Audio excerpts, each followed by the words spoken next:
All right, yo, what's going on, guys? I'm Offing Delete, and welcome to our Crusader Kings X Game of Thrones modded game.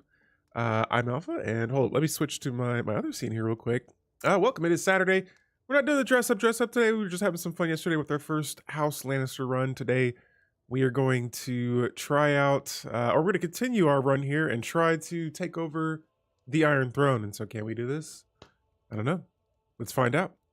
Let's look over here at Mr.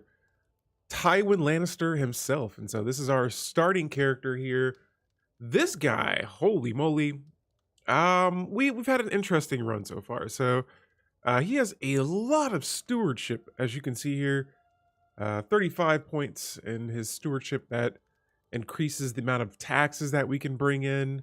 It increases our domain limit. And you can see up here at the top, or above here in the little opening menu here, you can see all of these points that's attributing to it. And so things like Midas Touch, giving him an extra 8 stewardship, domain focus, all these things here are adding up to our very high stewardship. Same thing with diplomacy. That's our second highest stat in this with this character here, Mr. Tywin. A couple of cool things about him. He refuses to marry.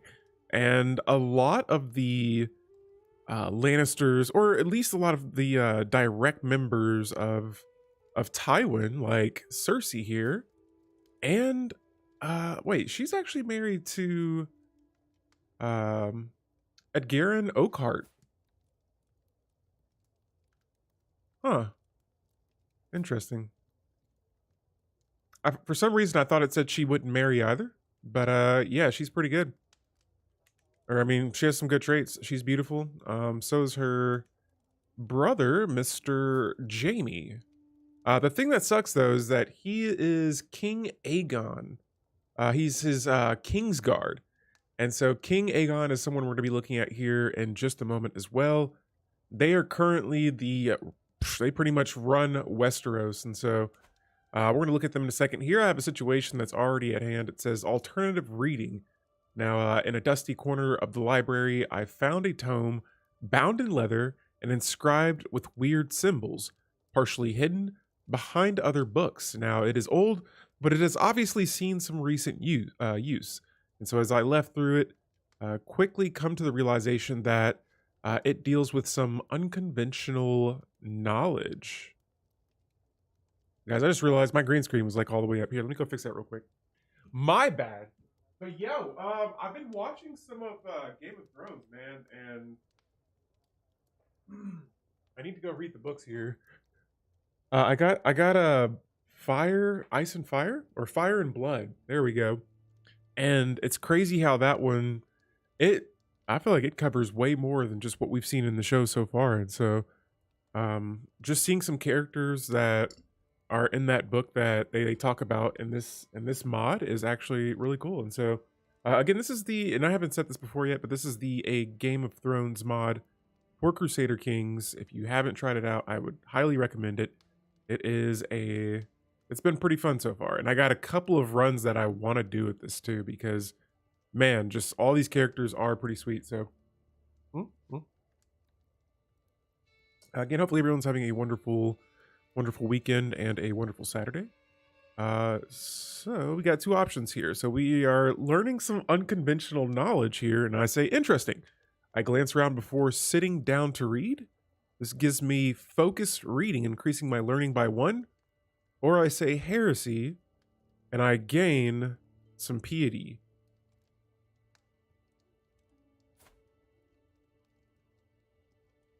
We'll just say heresy. Let me get some of that piety. All right, and so here is our map. We have the Iron Throne. Whoopsie.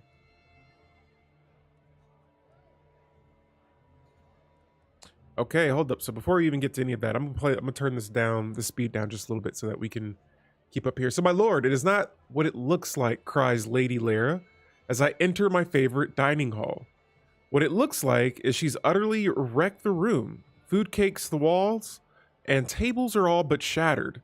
Someone has stacked every chair into a pyramid, and the comatose form of Lord Omer, this guy here, He lies face up slathed in soup on one of my beds. Oh man, what do I do about this? So the two diplomats only arrived yesterday. I gave them permission for a good meal and some light entertainment, not a party fit to raise the seven hells itself.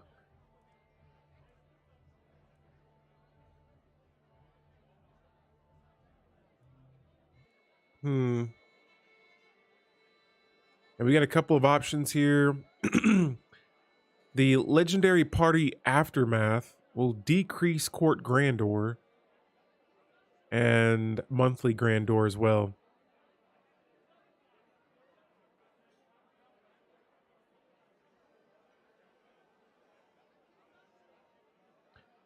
Inscrutable host. This character is widely considered to think revenge is a dish best served cold. Probably.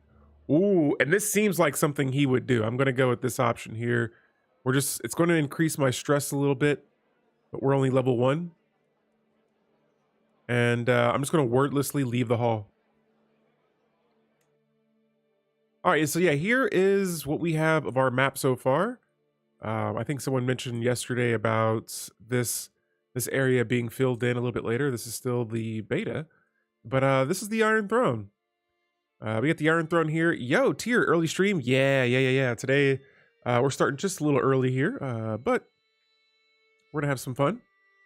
I'll probably be playing a little bit after stream as well. But yeah, I'm trying to get through this Crusader Kings Game of Thrones mixed up game here, and right now we're just kind of looking at the map before we get started. We have the wall that's all the way up here, and then we got the folk beyond the wall, and so we got what looks like, I don't know, mammoths or spiders or something. But honestly, like I feel like one of these areas would be really cool to play in. And I was thinking about doing a run with the wall as well and trying them out. And so, yeah, other than that, we're going to go ahead and look at a couple more things here before we start our game. So I got plenty of gold right now. I could, dang, pay my debt to the Iron Bank, but that's going to cost me 700. And tier or anyone else that may be joining here, if you take a loan from the Iron Bank, it is going to cost you so much to pay it back. And so I'm going to have to wait a little bit, but I want to get that paid off right away. And so it says here, the Brovosky bankers are not known for giving those who default on their debt. Lords and princes, even kings, have been known to receive a visit from the faceless men, that most feared guild of assassins, or even have rival claimant raise banners against him. His insurrection funded from the shadows. No wise ruler stalls long in the face of the Iron Bank's envoy. And so we're not gonna reach out to them just yet.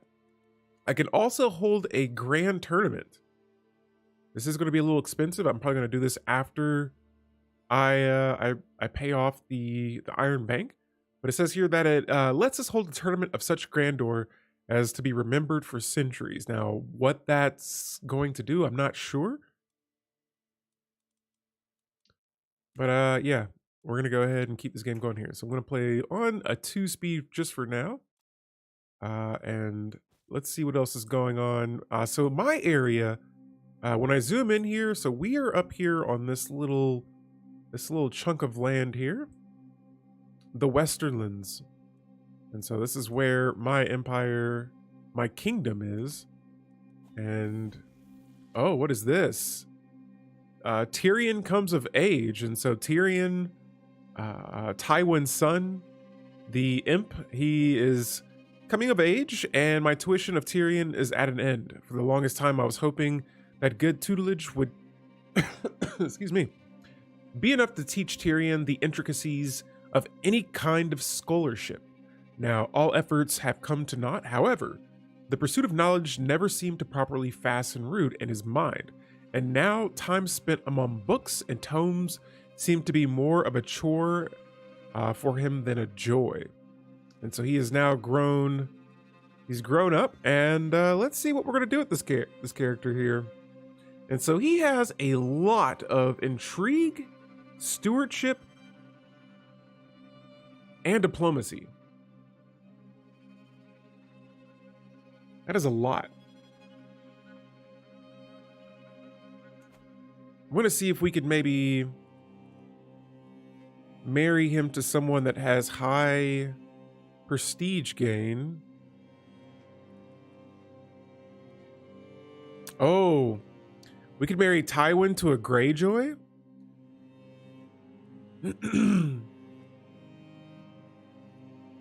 Wow. Yo, Terrible Hamster, what's going on? Welcome to the stream. We are trying to arrange a marriage here for no, not Tywin, Tyrion Lannister. And I'm not gonna lie, Asha Greyjoy has that pretty and quick trait. This will also increase both of their prestige by a whole lot. That's a lot. And we're gonna go ahead and send this proposal. And so Tyrion, the Lannisters and the Greyjoys, the families are mixing together. And so I'm curious. Oh, this forms an alliance. Yo, the Lannisters now have an alliance with the Greyjoys. Wonderful. That is epic. And so let's see what's going on in the Iron Throne. It looks like, yeah, here we have King Aegon, I think that's the 6th.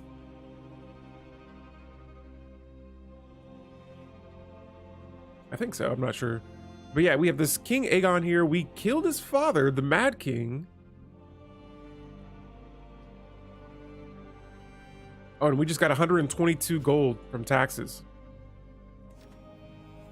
All right, so we got some stuff going on in the court, but hold up, we're gonna come back to that. Just Lord Tyrion has now shown up to my great hall and wastes no time walking up to my throne and bowing deeply. He says, "Thank you for seeing me, my liege. I come to you today with an urgent request. With respect to your majesty, the high lordship of Castamere is rightfully mine. You rule over a mighty lord paramountcy, my lord. Can you not grant me a mere single high lordship earnestly claimed?" Negative. I'm sorry, Tyrion.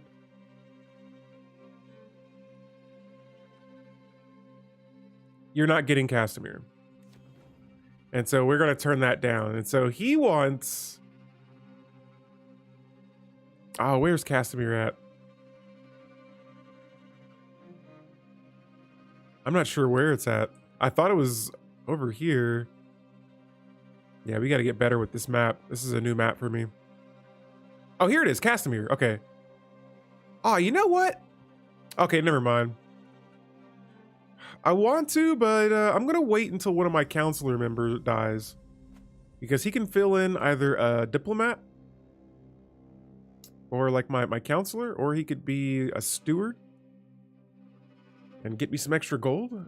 But yeah, we'll figure out what to do with Mr. Tyrion here in a little bit. And so other than that, we're gonna let the game go on just a little bit more. I'm gonna go back to my court here, and here we have Tyrion and Mr. Thralltaker here. And this is the prophet in the halls. And so he says, "Repent today, learn the truth, step into the light." And I see here Mr. Rich joined my court, and his persistent attempts to convert everyone to his... Guys, hold up. Do you guys hear this? This is in-game music. This is fire. Sounds wonderful. All right, so day and night, he stalks the courtyards, patrols the hallways, and hides in wait for unsuspecting bypassers and dark corners, ready to persuade them with his insistent screeching. Now my courtiers are exhausted, and after he ambushes me on my way to the chamber pot, I inclined to agree with their discontent.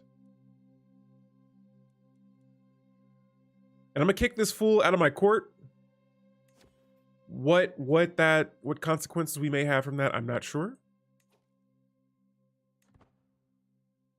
But yeah, so here is what it looks like from the kingdom point of view inside of the Iron Throne. Here we have my vassal Withermore. He wants to come to my court, and he says, "It is at last shown into my great hall and waste no..." Okay, so this is the same thing. Oh, he's saying that he can do a better job than Lord Daemon.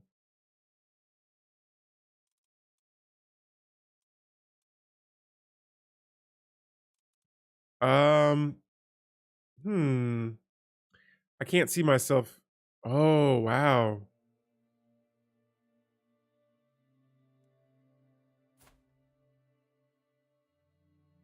Okay, so this is Lord Damon. Are we? Okay, yeah, he's my cousin.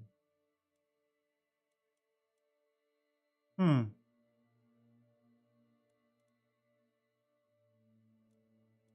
And this guy is wanting a position in my council. I believe he, yeah, wait, are you a Lannister? No, you're not even related to me. No, man. So the dynasty our dynasty is going to lose a little bit of renown.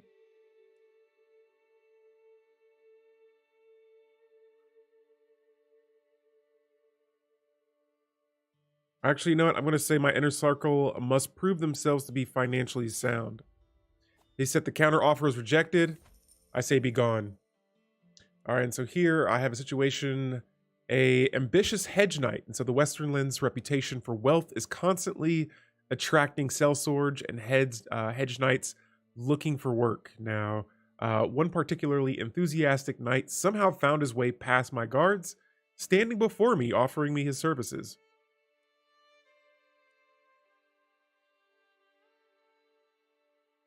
I'm gonna test one of my knights, and we're gonna see what happens here in a bit. All right, and so next up, let's go to our council here, and I want to see what all of our members are doing. And so we have a Castellian who acts as my counselor, and I haven't used these guys as much yet, but let's see what all we can do with them. And so with this character here, we can oversee the realm, and it says he'll be assigned to oversee the realm, and his experience in matters of war will tighten your grip on the land. Now, with that being said, let me go to my marshal here, and we do have a few counties that have low control. And so all these sort of like light shade of red, those are all my counties that it looks like they're a little rowdy for some reason or another. And so I already have my marshal increasing control. But I'm going to see what happens when I have Lord Louis here. He's currently overseeing the realm. All right, and so here I have Lord Damon, 21 diplomacy, looking pretty solid. He's doing what you can usually do. He is just kind of overseeing foreign affairs. And that's giving us a little extra prestige per month. Here I have my steward, and my steward is collecting taxes. And so getting an extra 11, where was it at? Where did I see you at? Oh, here it is, 11.25% domain taxes. And so yeah, Lord Tybert holding it down with the finances. The marshal, again, he's increasing control. And for my spy master, I had my spy master supporting any of my schemes. Now, here, oh, you guys probably can't see it behind me, but here, the admiral, this is a different council seat here. And so the admiral is your counselor in charge of matters of my like army and naval. And so grand captain, or just my, no, not my army, but my naval ships and things like that. And so grand captain of my fleet and overseer of my armies embark. And right now they are, looks like I have them selected to scatter fleets. And so that's this right here. It's decreases my counselor's martial skill. Okay. And increases fleet movement speed. And then last but not least, we have the septum here right behind me.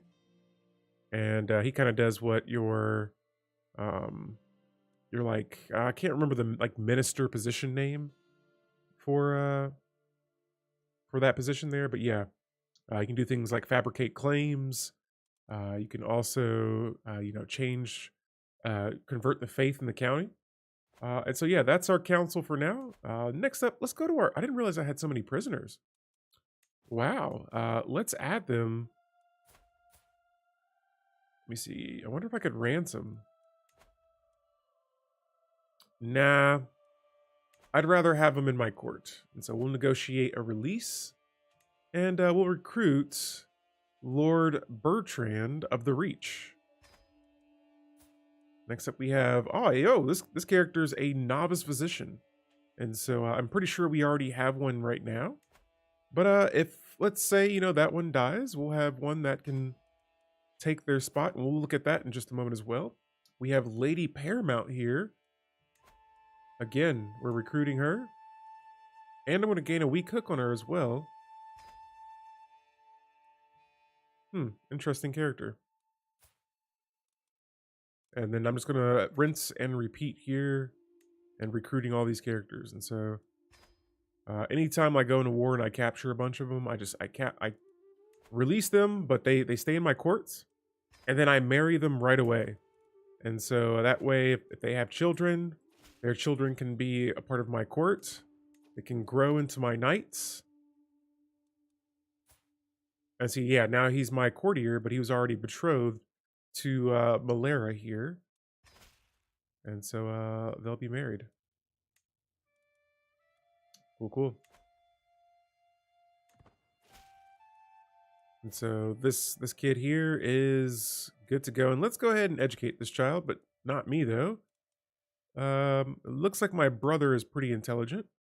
And on top of that, I'm going to have him convert his culture into a Westerland. That way we can mix them into our, or they'll fit into our kingdom culturally as well. And so I just got a bunch of new courtiers.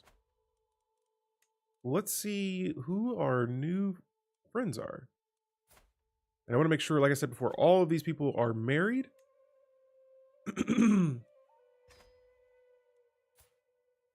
A couple of knights are good, but a couple of families are better. And so I like to, wow, yo, can she fight? This is this is daughter of Lady Delon Almatis. All right. And so some of these characters, I don't know if they are a part of the Game of Thrones ones. I might miss them. They don't show their last name. This is my guest. Yes, yes. I have a cousin. Oh, she has smallpox and she's a bastard. Let's marry her to someone.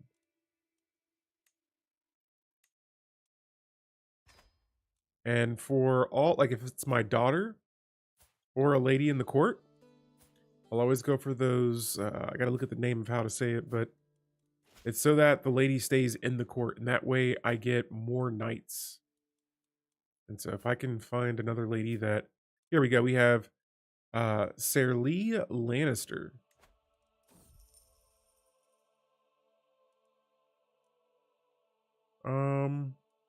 I see Donnell Hill Lannister here. We'll get those two together, and I'll make it a matrilineal. I can't even say that. But we'll keep it in the family with them. The Iron Banks is due. Oh. Whoa. So I'm not ready for this yet. It says 2 years, almost to the day since they first set foot in the halls, and the same 3 envoys of the Iron Bank of Bravos returned. They begin with the necessities, the compliments on my land, my keep, the attentiveness of my servants, but I have no illusions as to their purpose. No sooner have the courteous left their mouth than they got to the sharp point of their visits.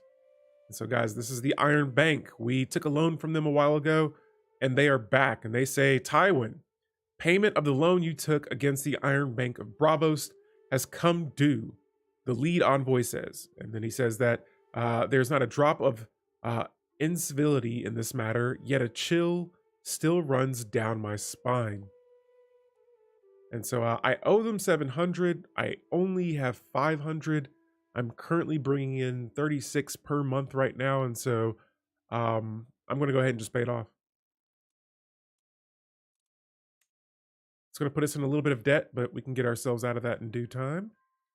And yeah, the last thing I want is to be on the wrong side of the Iron Banks. And so, cool. Outside of that, so far, we've managed to make an alliance here with the Iron Islands. Right now, my liege is a 7-year-old King Aegon. And we're going to try to take him out.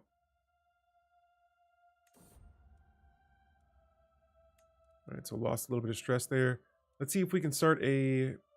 Oh, I got to wait until the year Where's my year at? 289.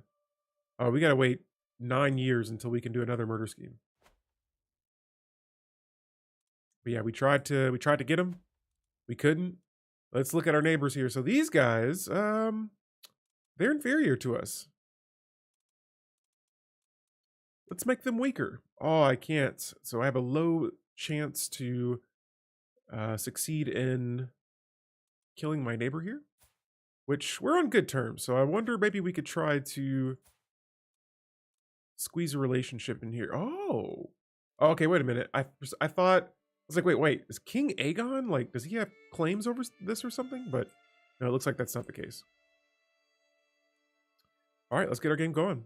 So yeah, we pretty much looked at our little area of focus right now. I was going to try and take the Reach on, but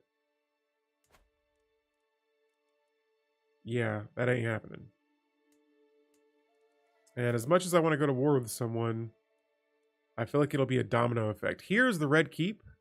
Wow. That looks awesome. And it would seem one of my vassals wants to reach out to me. And again, this is one of these little arguments in my court about who gets what position. Are you a Lannister? You're not a Lannister.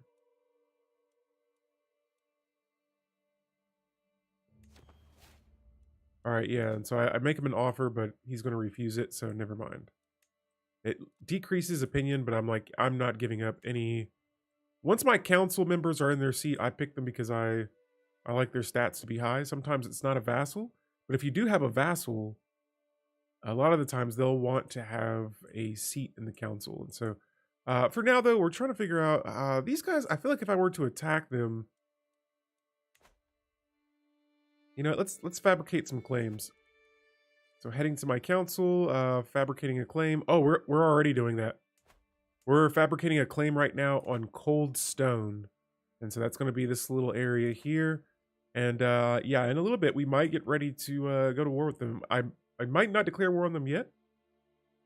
I might just try to make more claims on their lands. But let's pull up our, I call this my important people list here. And it looks like nearly everyone that I was looking at before is dead. And so, yeah, I like to keep an eye on my neighbors and see what their opinions are. The Stormlands. Yo, Stannis. Mr. Stannis Baratheon. Yeah, his brother. Or was it his dad?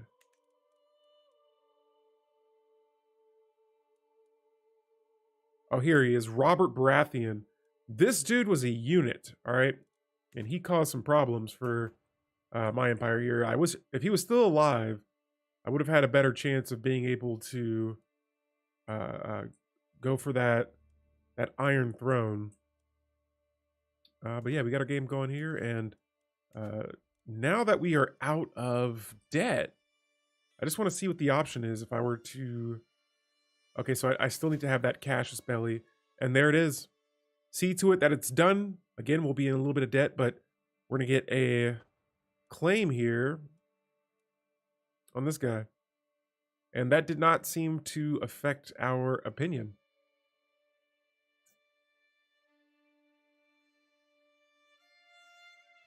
Good stuff. And so right now, Tyrion is 47 years old. His health looks like he's fine. And so that's something I want to keep my eye on. It looks like Damian Lannister here has given birth to a son. We're going to make sure that son is educated. You know what? I'll go ahead and I'll ward that son there and teach him about that military-focused lifestyle. But yeah, right now I'm looking at my alliances, and we got some friends. We definitely got some friends out there, and so I'm kind of wondering here. It's crazy how nobody's at war. Or at least I'm not seeing it, but looks like there's not a lot of fighting going on in Westeros.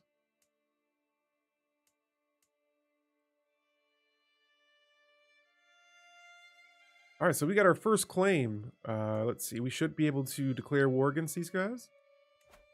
We can. But I'm not going to go to war just for one claim. I want way more than that. And so we're going to go back to the council. Fabricate another one. And this time I think I might move... no, let's see. Yeah, we'll just take this next area. We're going to slowly start making claims on these counties nearby. And also my marshal has increased control. But let's keep on top of that. And outside of that, it looks like most of my council members are on good terms with me. Let's see here. Cool. And so yeah, I'm hoping here that we can use our alliance with the Iron Islands. This has been tricky. Like I said, I do want to attack the Riverlands, but I want to try and weaken them first. Yo, so I got a higher chance of killing his heir. All right, so yeah, we're probably not even going to have to worry about that right now. It looks like we got a faction, a dangerous faction at that, on the rise. And so lines about legacy. Let's see what this is all about. The latest work of my steward, Lord Tybert, has become all about the rage of the court of late. The piece deals with memory and with what we leave behind, and he has publicly dedicated it to me. The legacy of a Lord Paramount. What man does not hope to rest when tired, no matter his wealth and treasure acquired. And when their final hours near, hope shall they, their name brings cheer. Now, so far I've kept my thoughts to myself, but the buzz has grown too dramatic to ignore for much longer. And I'm just gonna go with it. I can see this is truly heartfelt. And so he's grateful for the poem, or I'm grateful for the poem. Here we got a betrothal between Damian Lannister and I think it's Janae Lantel. Lots of prestige there from that marriage. This is Lord Joffrey the Big. Wow. Oh yeah, another character that I saw that I recognized from the show, the Mountain. I can't remember where he was, but actually I think he's in my court. Hopefully. Where are you at, Mountain?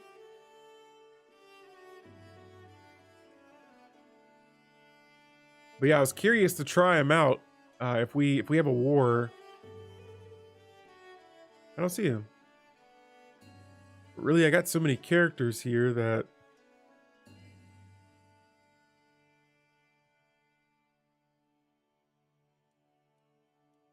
oh no, that's my Septon.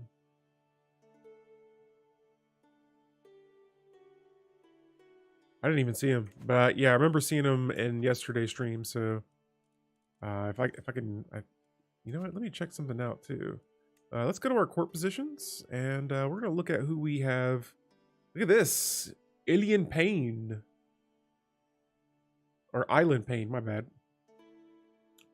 He is my captain of the household guard, and yeah, Damian Lannister. This is my champion.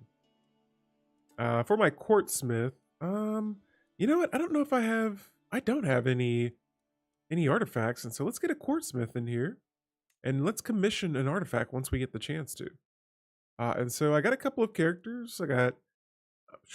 Damian Lannister again. He has the average aptitude here. That's the highest that we have out of everyone that's even capable of putting some sort of armor or weapon together.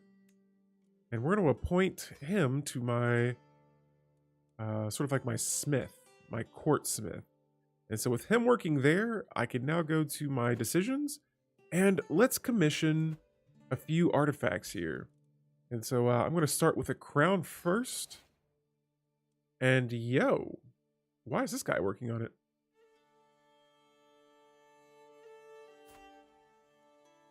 That's interesting. Well, whoever he is, I don't even know how he got my court, but we're going to have him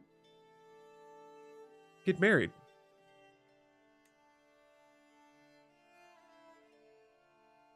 Wait a minute, I was gonna say, are you related to me? She is a member of my dynasty. I can't allow it. I need to find a lowborn. Oh, here's Mrs. Morel. So she has a nice, beautiful trait. Yeah, these two would work together.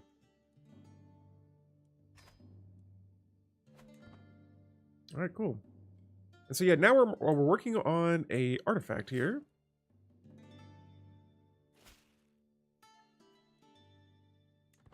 She says, thank you for that marriage. I say, you are most certainly welcome there. And,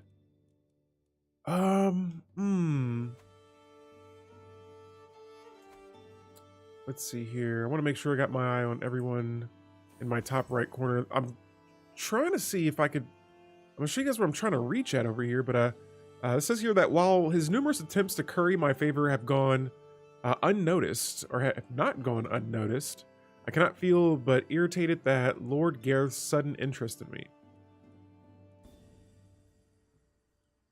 I'm just like, let him leave me in peace. I don't want to be bothered right now. But yeah, I think we're gonna have to start a little bit smaller before we go for the Iron Throne here. My murder scheme is still not an option yet.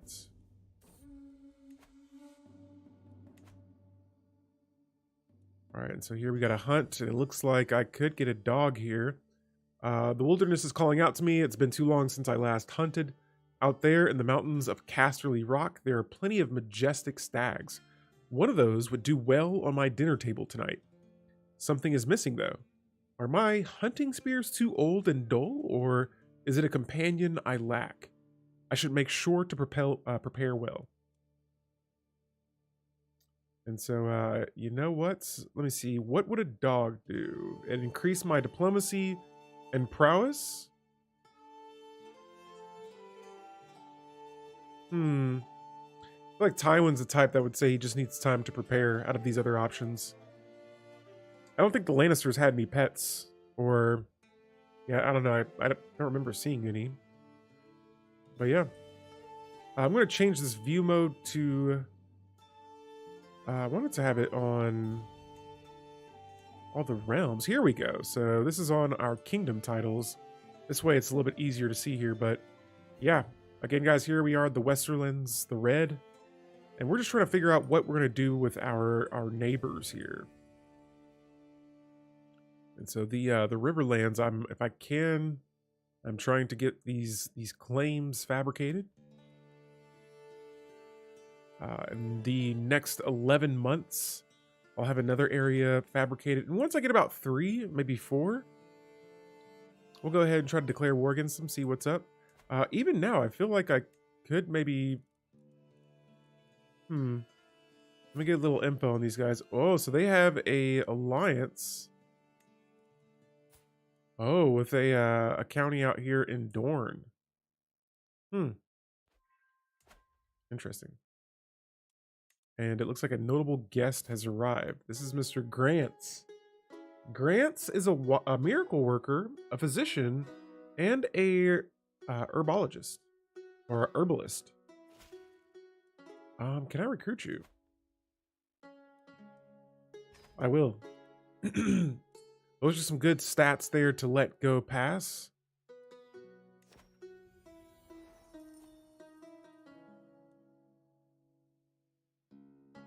So yeah, this is again, please spare some of Casterly Rock's fortunes for the humble lordship of Feastfires and the benefit of the realm at large. And again, I make that counter offer and they always say no. I can't hold the court, but I'm going to hold off for now before we do that. I want to check out, there was something I was going to look at here. Where are you? Oh yeah, our decisions. And so, you know, I want to call a hunt or go for a hunt. Go on a pilgrimage as well. So if I develop a castle or develop my capital, I dream that Casterly Rock will one day be the envy of every ruler under the sky. I must endeavor to be champion who turns it into the jewel of earth all that is needed is for me to put some work into this capital here. And so this will let me gain the diligent planning trait. And it says here that the development growth in the realm capital will be increased by 0.2 a month. And so speaking of that, let's actually, I would try to develop growth. Yeah, let's do that. And we'll develop it in Castamere. Nice. What I do, Terrible Hamster. Also, welcome. How you doing today? Hopefully all is well. Yeah, I'm trying to, this is tough because I want to go to war with someone, but I can just see the, oh! So, the Riverlands ruler has just died. And now this little pipsqueak is the ruler of the Riverlands. Yo. On top of that, I got another stewardship point.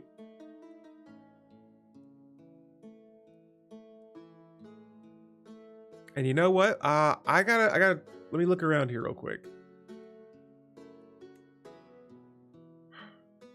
I almost wanted to go with learning. Why wouldn't Lord Tywin's martial be really high?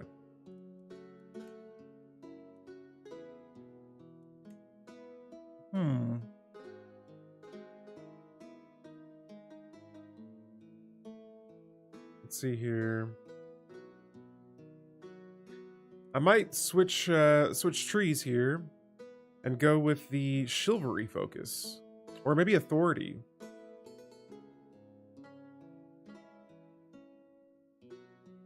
Or I might just stay with stewardship.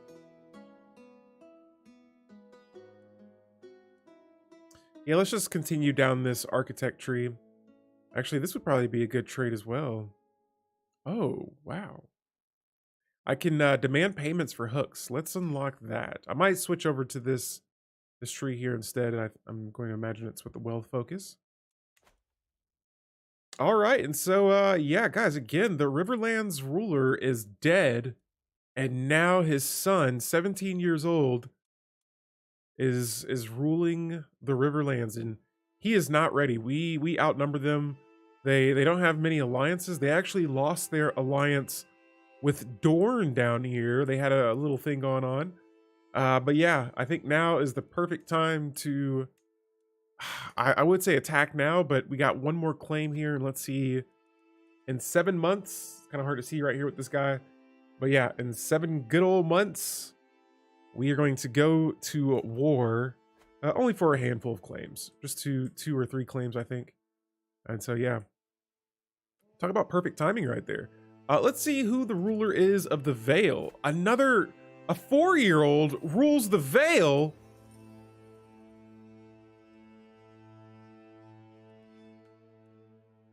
All right, so yeah, we'll look into them as well. But it says here that I bump into a very grave-looking rich. This guy, this is my metalsmith.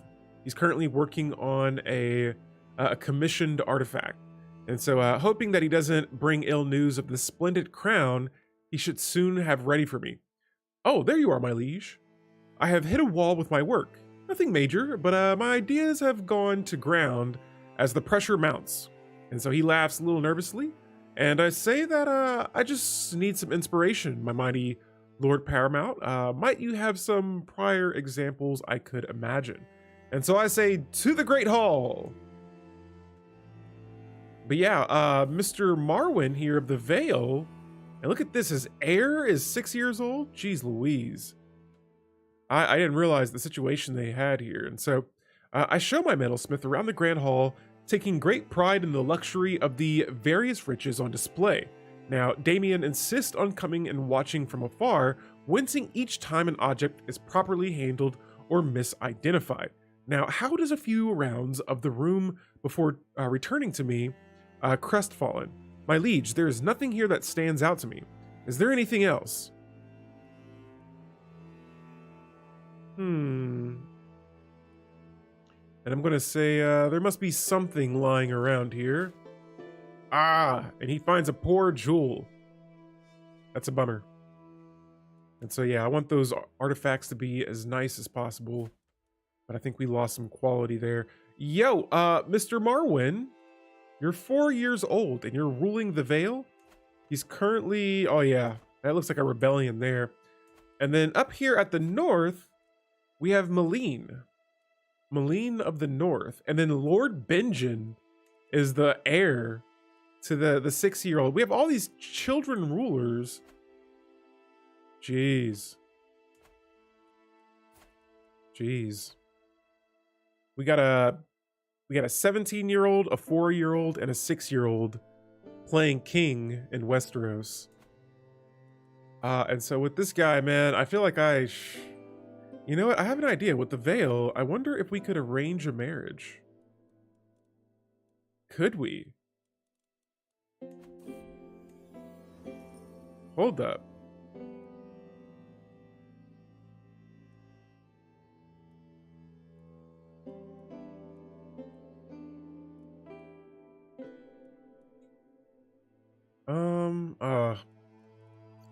All right, so he's not gonna work. I don't have any nieces or daughters.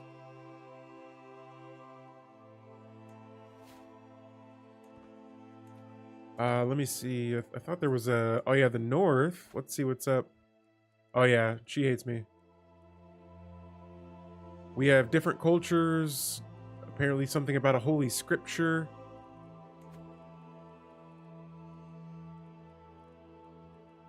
She's 6, I'm pretty sure. Oh yeah, she's not having it. So no chance with the North. All right, and so let's see here. It says the lordship of the Crowspike has given rise to the Ironborn drowned. Oh, targeting King Aegon. So it looks like he has a little faction rising up in the Iron Throne here.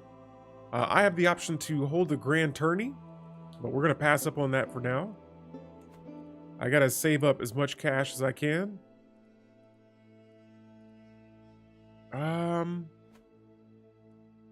Cuckoo Tywin, now 48 years old.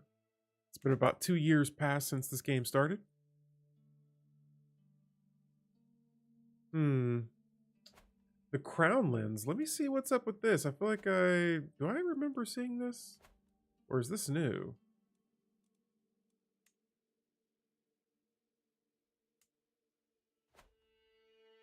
Huh.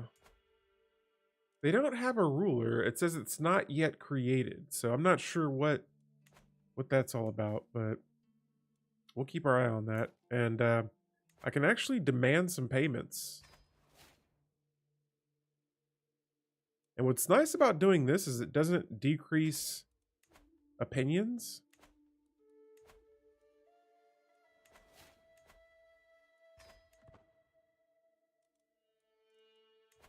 Here we have another Lannister. He only has 10 gold, so I'm going to wait for him to get his gold up. But yeah, I just took a bunch of gold from my family members that I have hooks on. And speaking of hooks, let's start finding some secrets out there. And so I'm going to start a whole campaign here against the Riverlands. And I don't see... Oh, here it is. I was looking for where their capital is located. And so I'm going to have my spy master here, Lord Landon. Oh, and here we go. Got another claim. See to it done. But I'm going to send my spy in there. And you know what? Let's just fabricate another claim. You know, I'm going to go straight for River Run after that. And let's just try to take the capital as well. So we're going to make about 2 more claims here, and then we will declare war against the Riverlands. And here I have my first crown. This is Tywin's crown. Doesn't have too many perks here for it, but we can build any kind of construction at -1%, and it increases prestige by 0.12. And so a pretty okay looking crown. I want to go to the court here, and I want to maybe see... You know, my court has some pretty high court grandeur. What? Decent food? I can change all this? What? That is crazy. Yo, this is pretty sweet.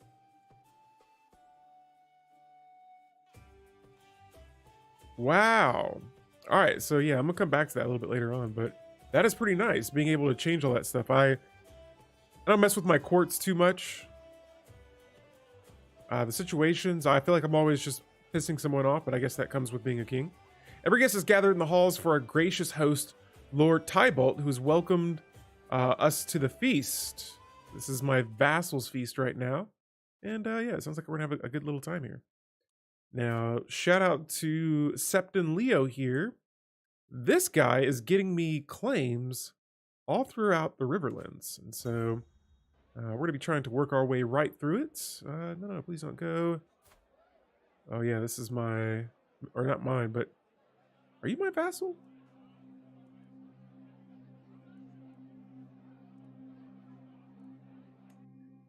I'm just going to play friend at the party for now. And so our gold is starting to climb a little bit. I just want to give myself a nice little cushion. We have a dilemma. So a feast is dwindling down, and I find myself deep in conversation with my kind acquaintance, Lady Serana. Okay, so she inquires about my opinion of court alliances, a subject she is deeply interested in herself. And so it looks like we get a little extra. Wow. She's become my friend. Okay. So Mr. Lord Tywin here. Making some friends. And so now I get closer to forming a friendship with Lord. I'm gonna look at who your liege is. Where are you guys all at? Oh, so they're in my realm. Cool. So I'm just making some friends with guys. Let's use some of that foreign diplomacy. And let's go over here to the Iron Islands.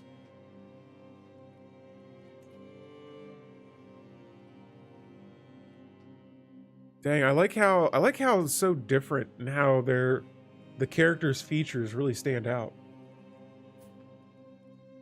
I see here there are lots of suns, and I'm gonna see if maybe we can strengthen the alliance here.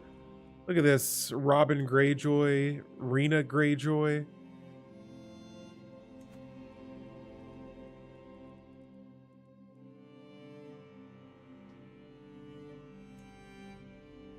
Oh man. So we'll keep the Lannisters and the Greyjoys together. Just trying to keep that, yeah, again, keep that alliance strong. That works out though. And I want to see what their military looks like. Okay, yeah, so they have a pretty decent military as well. Man, that is a lot of gold.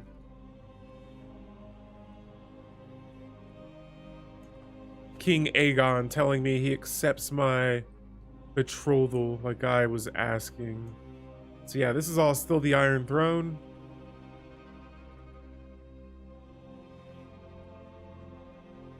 Jeez Louise, that kid is getting intelligent. 12 diplomacy at the age of 9. So far though, he has the charming trait, and so that could go one way or another, but we're gonna see what King Aegon turns into, whether he's a good king or a bad king. We're gonna find out. All right, and so my spy master did not find any secrets. That's okay. We are getting one step closer to declaring war on the Riverlands. And so the Western Lands and the Riverlands, Lord Tyrion and the young Mr. Edmure of the Riverlands. This is the Tully house. We're gonna see what's up. I wonder if I could get away with... Nope. Can't even do it. Can't even go for the air. What about the wife? Nope. Nope, nope. And so they made intrigue operations a little bit harder. I said operations. Intriguing things to do in the game a little bit more challenging. But let's go ahead and go for a hunt here. Let's drop that stress a little bit before it reaches level 1. I think so far in this game, Lord Tywin has not reached level 1 of stress at all, and we're going to try to keep it that way. Yeah, we're going to try to keep it that way so that he is healthy. Hunt, and so the shot. There's something majestic about the way the heart gazes across the landscape. From behind the bushes, I raise my bow, or my bow. I said bow, bow. I silently glance over at the Admiral to see him doing the same. And I'm going to bring it down. That gives me some prestige. Damn, this music's great. Lord Tywin here. Oh, he is betrothed to a Greyjoy that hates my guts right now. Now, my question is... Wait, can I not sway? Oh, she's a child. What's the dealio? Oh, she's zealous. And her holy scriptures and faith of the seven, all of these are causing negative opinion modifiers. And so... yeah, we're gonna have good luck getting her to be happy with the Lannister family here, but I think we can make something work out. And so we return home. I get even more prestige. That is nice. And let's look at some stuff we haven't looked at in this game yet. So first things first, we're gonna look at our whole family. Let's just go to the dynasty tree.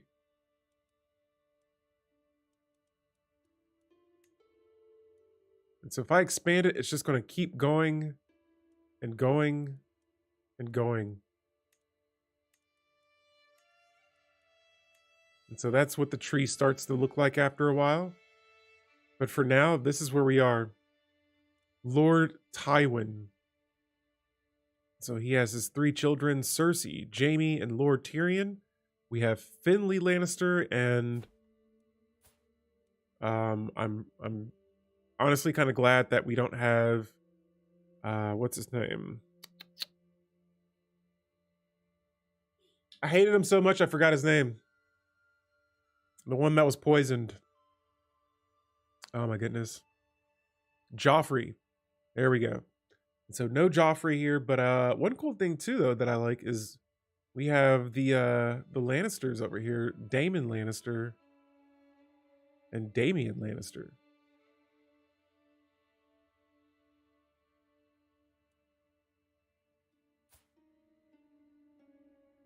Lady Paramount, or Joanna. She's been dead since I've been playing with this character, Tywin. But yeah, this is our family. We got 72 members that are alive right now. And our dynasty is fabled. And so the next level that we'll get to is legendary. And just pretty much the more children we have, the more people that are married, and all the rulers, they all give us modifiers that increase our family tree here. After that, let's look at some of our culture and religion stuff. And so we selected the faith of the seven. And so this says that worshiping the seven who are one, a single deity with 7 aspects or phases of faith of the 7 revolve around the worship and duty, honoring the aspects of the 7 in order to obtain salvation in the afterlife. And so I'm not going to go through all of these, but pretty much this says here that holy brothers and temperate, taking the vow. This is a virtue, but it makes gluttonous a sin. Generous, a virtue. Greedy, a sin. Rulers can build godwoods, a building which provides piety and prestige in castle and tribe holdings. We have the consecrated knighthood. It says that knighthood events and interactions grant piety, and it makes the brave trait a virtue. And then lastly, the most devout. This makes honest a virtue and deceitful a sin. So probably not working too well for Tyrion. I'm going to check his traits here in a bit and see what he's looking like. But yeah, and it shows all the virtues and sins here on the bottom. Our main doctrines were male dominated. We are righteous. And so we can revoke lands from titles from evil infidels without incurring tyranny. We're theocratic, meaning that we temple holdings are leased out to their holy realms priest, who then serve them as theocratic vassals. We got the 7, which we looked at a moment ago, and the old gods syncretism. And it says that the old gods may be an older, less formal worship of our own gods, and thus we will honor their rites and traditions and the sanity of their worship. And so yeah, that's pretty much our faith and everything like that. And then lastly, we're going to look at our culture here. And so we are the Westerman culture. We are bureaucratic. And then for our pillars, we have the Andal heritage. This gives us 20 plus 20 cultural acceptance. Our martial is men only. Our common tongue language is okay. So yeah, this gives me another 10 cultural acceptance with other cultures. And then everything, our aesthetics is Westerman. So these are some of our traditions here. Good. And since I'm the culture head, I can change the focus, but I'm going to stick with this one. Promissory notes. It says the culture head is fascinated by this innovation, boosting its progress. Nice. And this decreases development growth by 10%. And so I'm already developing Casterly Rock right now. I'm pretty sure it was right here. Is this not it? Oh, here it is. And so all of this is getting, that's the port. Here's Casterly Rock. I'm increasing development there and hopefully getting a little more bang for our buck. Look at all these building slots that I have open here. And so let's add so many options here. Ooh, tax offices. Yeah, that's going to increase my holding taxes by 10%. And so, yeah, bring that cash on. I will take that. And let's go over here to the, I wonder, are the port and Casterly Rock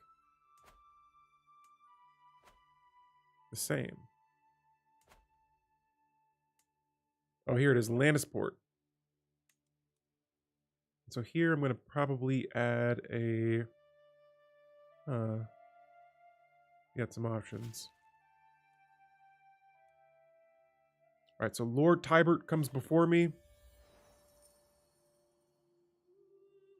Holy moly. I could give him 400 gold to increase my court grandeur by 10. And this gives the Lannisters 25 renown. That's going to be very generous there. But that's some renown. I'm just go on a whim and go for it. We can get this cash back anytime. The court grandeur is at level 5. Let's hold a court as well. And here we go. We gesture for them to come in. And here we go. So, stifled commerce. Guys, this right here says that a provincial merchant steps forward, clearly out of his element in my rich halls. I beckon, come man, we don't have all day.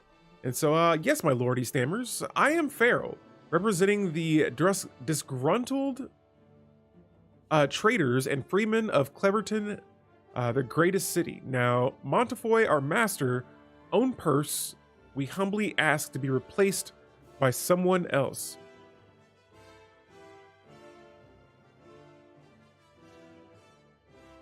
This is for my vassal here who, oh no, he's not really standing out. So, see, I don't want to gain civic meddling though.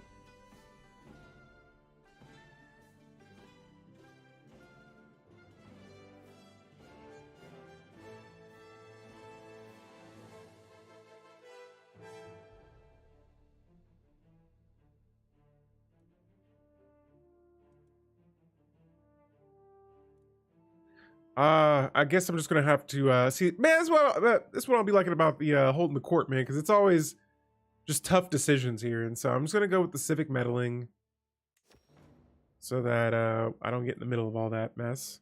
Next up, we have a convenient offer. And so my knight stands before me, a hopeful expression on his face. And this is the knight here. He says, "My lord, I couldn't help but notice that in recent times, the realm's finances have not been the healthiest.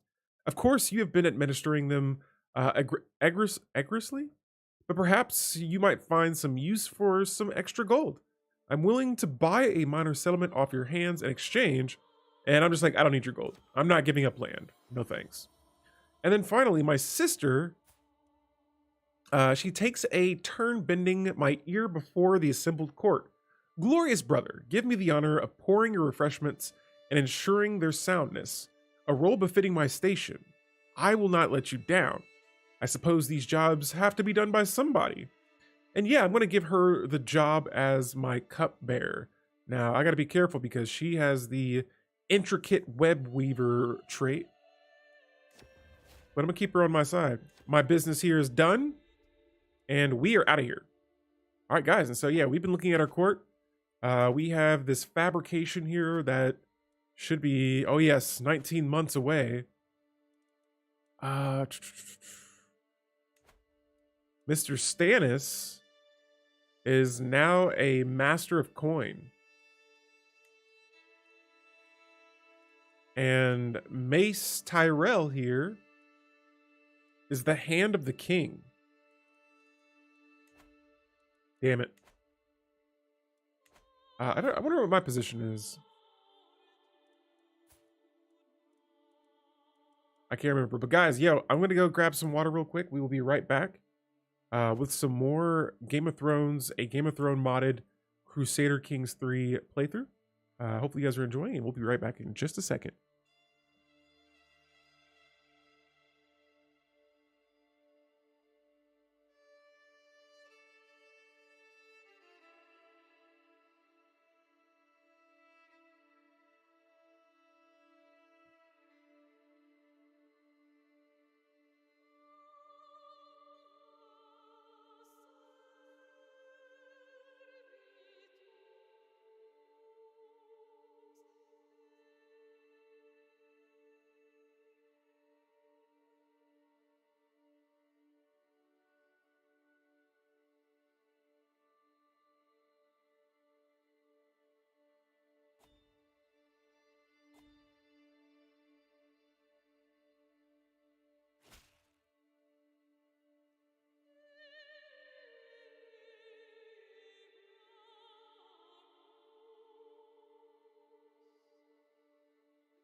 All right, guys. Yo, welcome back. Let's continue our Game of Thrones Crusader Kings 3 modded game here. And it says here that you are hereby invited to a grand tourney.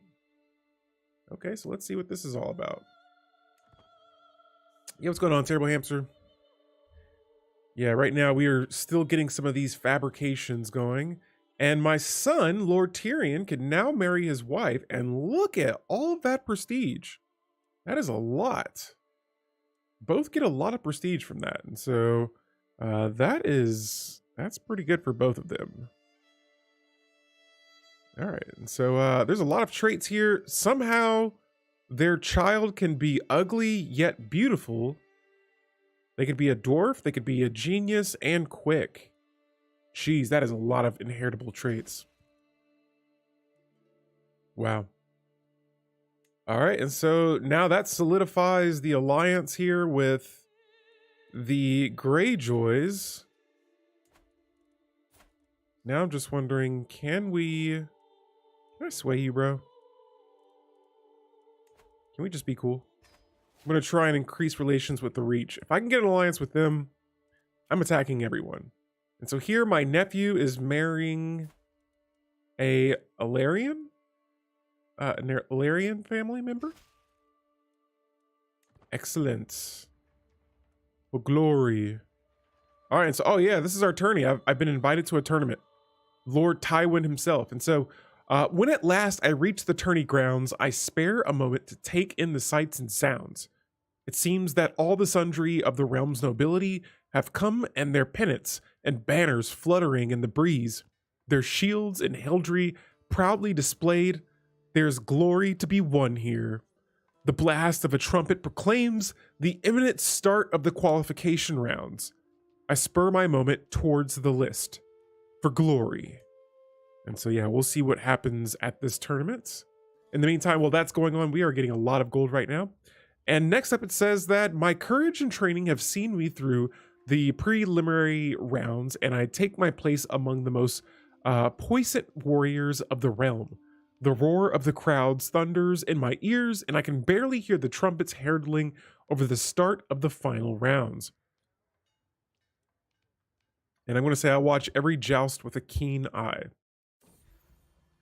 The herald announces its next tilt. Waldert and Lord Egbert take their places in the list. The roar of the crowds is tinged with excitement, anticipation, and an unmistakable touch of bloodlust. And so it looks like these two are about to go at it here. Oh, and I'm going to place a bet. So let's see here. There's an element of chance in any joust, but the gods smile most warmly on the warrior with the greatest skill at arms. On whose prowess shall I take my coin? Uh-oh, so we got Sir Walder Thorpe here. Okay. He has 14 prowess, 13 martial. Am I looking forward to tours and tourneys? Yes. I can't wait for all that DLC that's coming out for CK3. But Gaming Brain, right now we're playing the Game of Thrones mod, and it is a complete overhaul. It looks great. Right now we're in the middle of a jousting tournament, and right now I'm looking at Sir Walder Thorpe here, 26-year-old, going up against Lord Egbert, 13 prowess. So both of these guys got some prowess. I'm not gonna lie. This is a close one. He is possessed, and so I'm going with this. Have I dealt with? So we did manage to kill the Mad King. The Burn the Mall King, he was killed like very early on. But we were trying to, so like right when the game started, I declared war on the Iron Throne and killed him. His son is now king of pretty much all of Westeros, but Robert's rebellion, Robert Baratheon was at war with him too. And this is, all right, so here, I'll show you what it looks like. But let me make this bet real quick. I'm going to bet on Lord Egbert since he's possessed. All right, and so all of this is under the liege of, this is what the entire realm looks like. The Iron Throne, which is under control by King Aegon here. And so, yeah, when his dad died, this is King Rhaegar. Actually, wait, what? How did you die? Oh, he was slain by Robert Baratheon. That is crazy. So I didn't even realize he died, but we killed the Mad King. And see here, it says he died under suspicious circumstances. I think we killed him with a spider or something. We did a stream. We're streaming on YouTube right now as well. And so all of my streams after like this, they can now be saved on YouTube. And if you guys, if you want to check that out, you're welcome to. I'm not forcing it, but yeah, he died. We killed him. I don't think anyone knows, and we are hoping to keep it that way. And yeah. Oh yeah, and if you want to see it, it's going to be on there too. And so this helps me just kind of keep my streams. I've been wanting to get more into doing like playthroughs and things like that. Oh, yo, I didn't realize that you could have a widow trait. This decreases fertility. It causes a penalty to your health. Wow. Yeah, that's messed up because we actually caused that. But damn, that makes me sad. And look, we got Prince Varys or Viserys. That's crazy. It's so cool seeing some of these familiar names. All right, cool. So yeah, this is the Iron Throne. He pretty much runs everything. After Robert's Rebellion, he just became the full-blown just ruler of all of Westeros. And so not another not another Nathan. Yo, welcome to the stream. Thank you for the follow, and I now grant you, can I do this right? The status of Alpha, the energy of Yang, and the ability to delete all elites. Thank you for the follow, and welcome to our Crusader Kings Game of Thrones playthrough here. We just started this bad boy yesterday, and yeah, we're streaming it. It's on YouTube as well. We're currently streaming there as well, and so anyone that may be watching from both platforms, I'm still trying to get into the rhythm of streaming on two streaming or two platforms at the same time, but hopefully you guys are all enjoying. And yeah, now that we've looked at the Iron Throne, this is what it looks like when we break it down into kingdoms. And this is where my kingdom is, the Westerlands. And so right now I'm trying to get some claims here, and I already have a few kind of like in this area right here, but we're trying to work our way towards the capital right there. And so if we can take that, that would be wonderful. The king is still very young too. It says Walder has prevailed. Oh, so we placed a bet on Walder, but it looks like Lord Egbert, he lost. And so now Walder will advance the next round. May the others take Walder. He has cost me good coin. Dang. What could be better than 2 alphas? Oh yeah, 3. If I can get it on TikTok, then yeah, that'd be crazy. But no, yeah, I'm just trying to get my content out and expand it a little bit.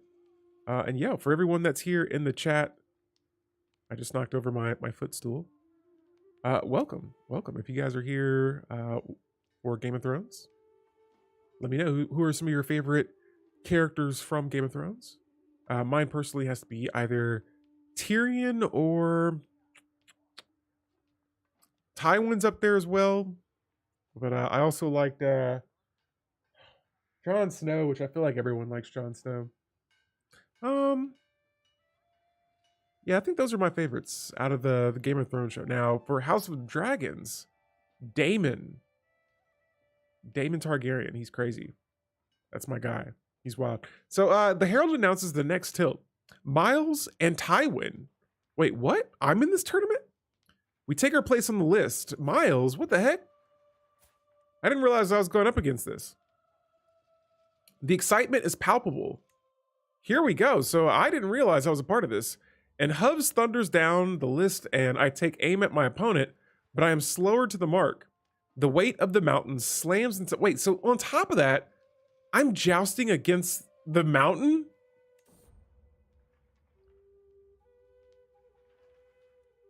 Oh my goodness. And so now I'm injured. That is great. Wait, this isn't the mountain. Oh, it was just... He attacked me with a mountain-like power. All right, so Miles will now advance to the next round.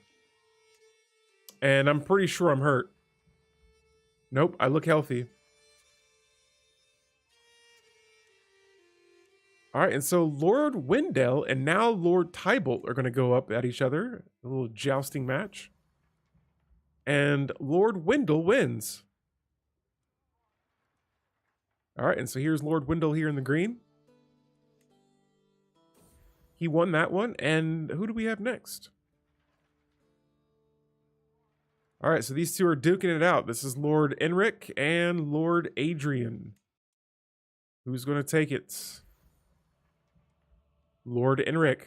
Yeah, this is a pretty big tournament. All right, so I'm starting to kind of not know who everyone is. I don't remember who's won or anything. Okay. And so while this goes on, I might just kind of skip through these because there are apparently a lot of members on the list. Okay. Lord John and Lord Henry. Lord Henry wins. Okay, okay. And my goodness, this is I'm not gonna have to do this every single time. Okay.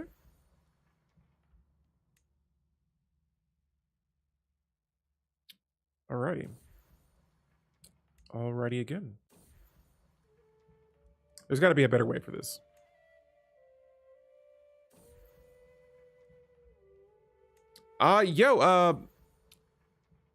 Nathan, this is a mod. So this is the Game of Thrones overhaul mod for Crusader Kings. And this is all Westeros. Well, now it's all under the Iron. I got a tournament going on, so it's just kind of spamming these alerts for me right now. But yeah, this is all under the Iron Throne, which is controlled by Mr. Aegon here. We killed his grandpa, the Mad King. And I believe we should be sitting on the throne right now. I'm playing with the Lannister family. Right now, we have an alliance with the Greyjoys on the Iron Islands. And so, I want this to be over. All right, so here we go. I think this is it. The tourney of Worthmark. And so shields have been shaken, lances splintered, and good men unhorsed, all to swift the wheat from the chaff of the assembled warriors. All of the knights and free riders who entered, only Lord Wendell remains unconquered. The small folks chant his name while the better bred applaud in a more dignified fashion, but all and sundry let out the rapturous cheer when he is crowned champion. And so, yeah, Nathan, all this stuff is like stuff from Game of Thrones. This is all modded stuff. So some of the things you see in this run, you might not see in the base game, and especially this map here too. And so I think it's unfinished yet. This is still in the early stages, but yeah, pretty much you can just play in this area for now. Man, and I'm just thinking too, like, whoa, so the first forest, this all used to be a bunch of little bitty counties. Interesting. So we got some stuff going on, some developments up here north of the wall. But yeah, it'd be super neat though if we can get like the White Walkers. There's like an event with them. And so Lord Tyrion wants to come into my court. I wait patiently on my throne for the arrival of Lord Tyrion, who is soon ushered before me. He stands and he stumbles awkwardly. The court gasps in unison as he falls, ending spiraling at my feet, cheeks flushed with embarrassment.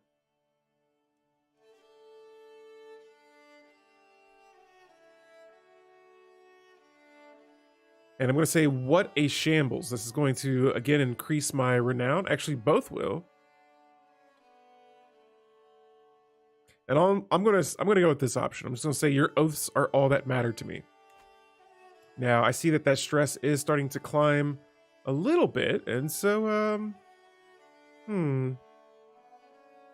yeah, there's no decisions I can really do right now that'll get my stress down yet. That when you have a kingdom, all that stuff gets a little bit more expensive. And so doing things like hosting a feast or going for a hunt. Actually, you know what? Going for the hunt with my last hunt, it didn't cost me anything, but those feasts can get a little expensive. And so just to scope around here, I want to see what my council members are up to. We have 1 year to go until my septum here right behind me. He is fabricating another claim. And let's look at our claims that we have right now. And so everything that's in this purple area, we have 2 counties with a 3rd soon to be claimed. And Lord John is going to arrive at my court. And he says, "At last I bid the Lord arise, confirming my satisfaction and John's right to the lands. He rules in my stead." And so this is going to increase his feudal levies to me. I'm going to gain 3 court grandeur, and the Lannister dynasty gains 25 more renown. And so I feel like we're getting a lot of renown right now. But we need a lot more though. A whole lot more. And so what I'm gonna do next here is let's go to our court. So we're gonna let time kind of keep going here. I'm gonna go to my courtiers, my courtiers. Actually, I got a stewardship point, so let's select that first. I switched to this left tree here on the stewardship lifestyle. And, oh, here we go. Herald, it says that this will increase vassal tax contribution by 10%. Now, I have like 30 vassals. And so, let's see. I didn't see what my income was per month, but we're at 37 gold per month. So that's not bad. That's not bad at all. I can't complain, and honestly, I should probably be building some more buildings. Let's see. What about Lannisport? Yep, all buildings are already made there. Can I upgrade some of these? I sure can. Wow. I'm gonna start going for some of these counties a little bit further out of my capital here. And yeah, there are a lot of these holdings all over the place. And so, yeah, when you start this game off, if you start as a king, there's just so much that you already have to rule over. So, yeah, that's something to work around there too. But looking here, it looks like this guy has a heir that is 1 year old. If I could murder him, we could potentially, I mean, really, their strength is inferior to us. I'm going to hold off for now. So I'm trying to sway the Tyrell house. This is while hosting the lords and ladies from realms near and far. Some of the opportunities portrayed in a good light have presented themselves. My lord, please pray and tell who is the most affable person you have ever heard of. And me being Lannister, I'm gonna say, well, me, of course. Who else? I'm Tywin Lannister. And speaking of Tywin Lannister, he is now 50 years old. Another 2 years have gone by. We've played 4 years so far. I play a little bit slower so that we can really kind of follow along here with our character. And I usually try not to zoom in too fast through our characters. Now, I got a little chunk of coin. And we have a new member of the Lannister family. My nephew, Luis. We have Luis Lannister. This is from my sister-in-law and my brother. The sister-in-law is Danish. Cool. And so the Lannister family grows further. Holy moly. Oh my God. Scared me. Thank you. Sweet. So got a new nephew here. Very good. We got 7 more months to go until we get that next fabrication claim. And after that, I am definitely going to... I have to go to war with the Riverlands. The older this kid gets... Actually, let's see. If I wanted to declare war on him, let's see what happens here. This is just for my claims. See, I don't have enough just yet. What? Can I only go for 1 at a time?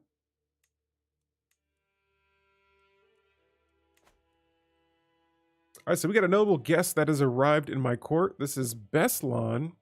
What's so notable about you? He's an experienced fighter. He does have high prowess.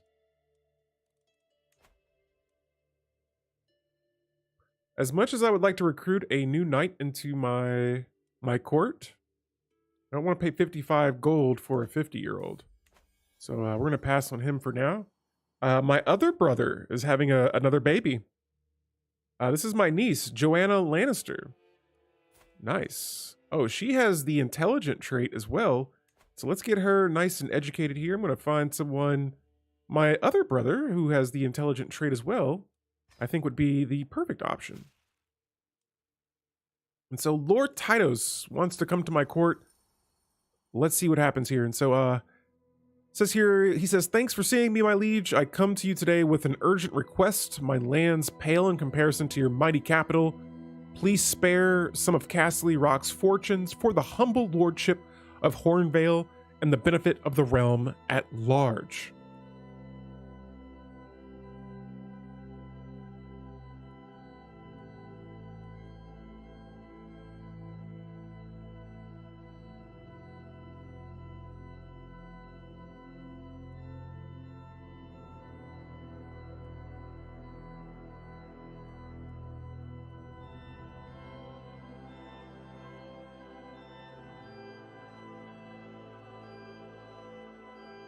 I'm going to say if you want changes in your land, you'll have to pay for it.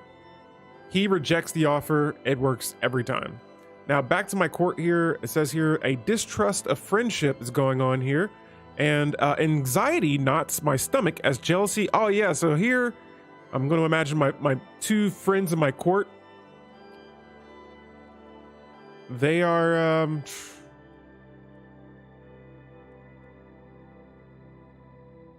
they're friends and I'm jealous. And so I'm going to encourage their friendship. I'd rather have them be friends than all of us being enemies. And so, yeah, now they're buddies.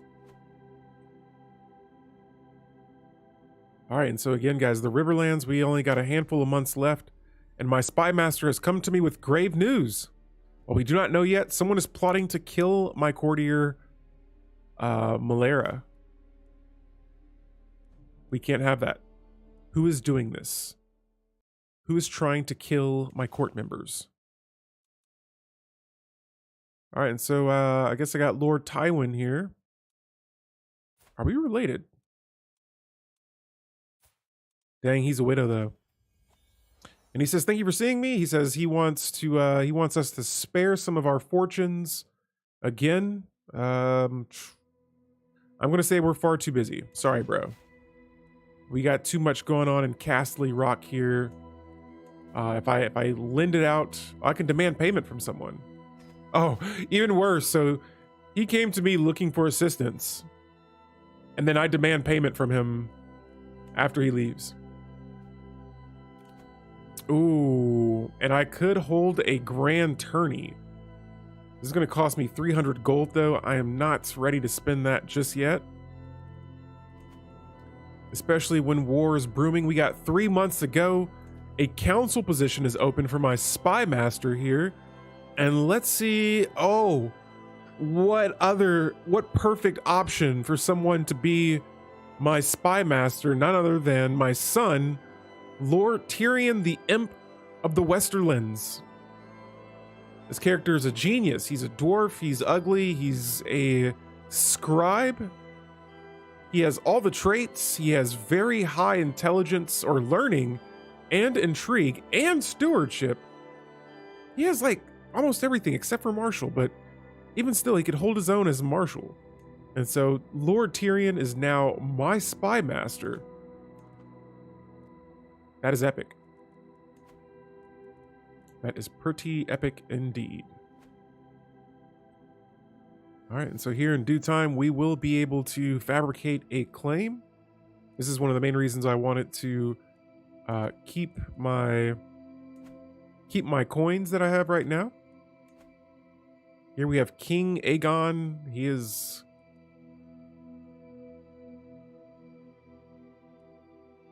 out here.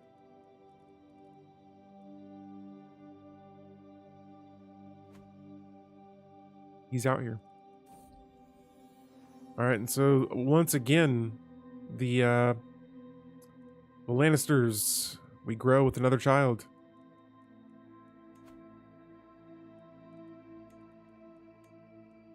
And I'm going to have the Meister teach her. And so there we go.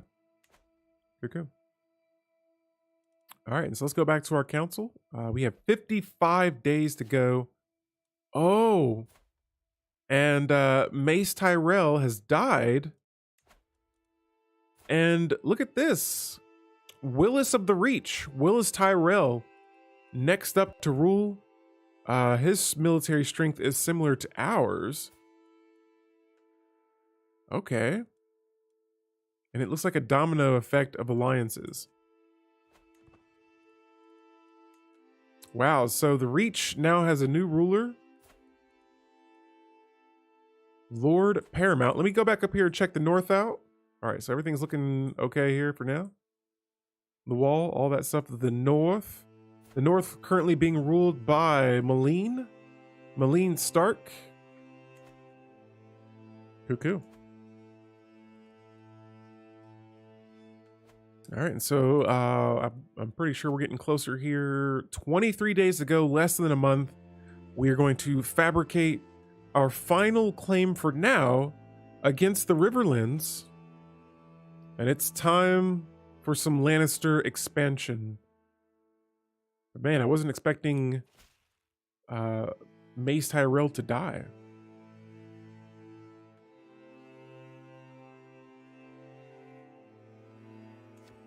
All right, so this guy says that he has something important to talk to me about, and he says, "Thank you for seeing me, my liege. I come to you today with an urgent request. Let's see. I'd be humbled if you help fund a new sept on the Warson Isle for the Faith of the Seven. 400 gold? I can't do that right now."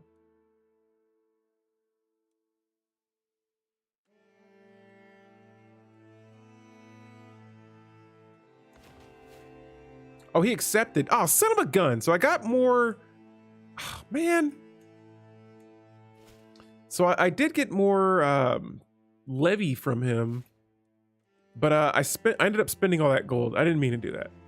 All right, so what I'm gonna do is I'm gonna see to it that it's done for us getting this next unpressed claim. It's gonna put me in debt for a little bit, but as soon as we are done with that, it is time for battle. It is time for battle here, and so let's just, oh, there we go, we're out of debt. I'm gonna maybe build up about 200 more gold here so that we can sustain our armies for a little bit as well. Don't want to just start a war with only 3 gold. Usually when I raise my men-at-arms, that gold upkeep starts to drop. And so also on top of that, let me check these guys out. I want to see.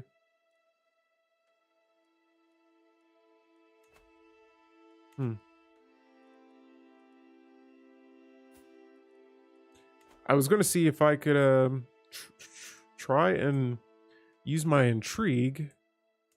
It looks like that's not the case. Now, this crown land, I don't know what's up with this. Oh, this is inside of King Aegon's, his realm. So I think that's all his. I mean, all of this is his, but that is big time.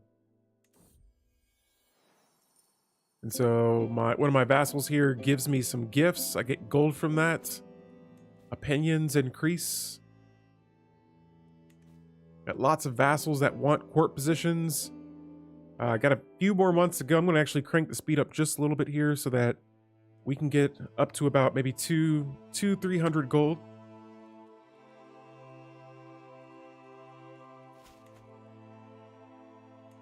And again, the vassals, they all come to my court. Oh, actually, this time I'm at one of their feasts. Oh, this is my son's feast. Tywin Lannister.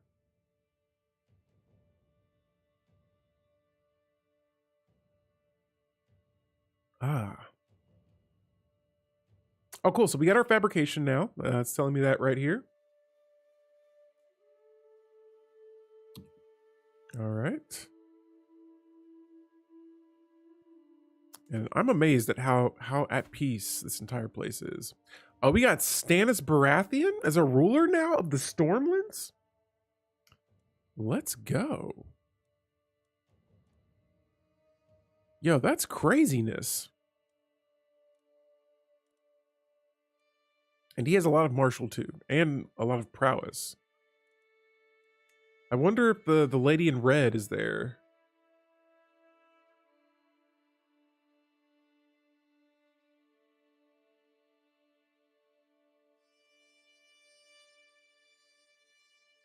Nope. But yeah, so far everyone's just been kind of chilling here. The Riverlands. Let's scope this out. I'm so ready to attack. Their strength is still inferior to us. I have lots of claims, but it looks like I can only attack for 1.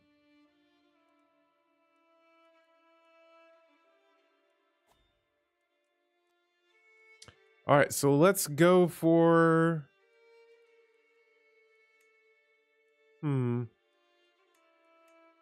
Let's go for the Lordship of Coldstone. It's wartime.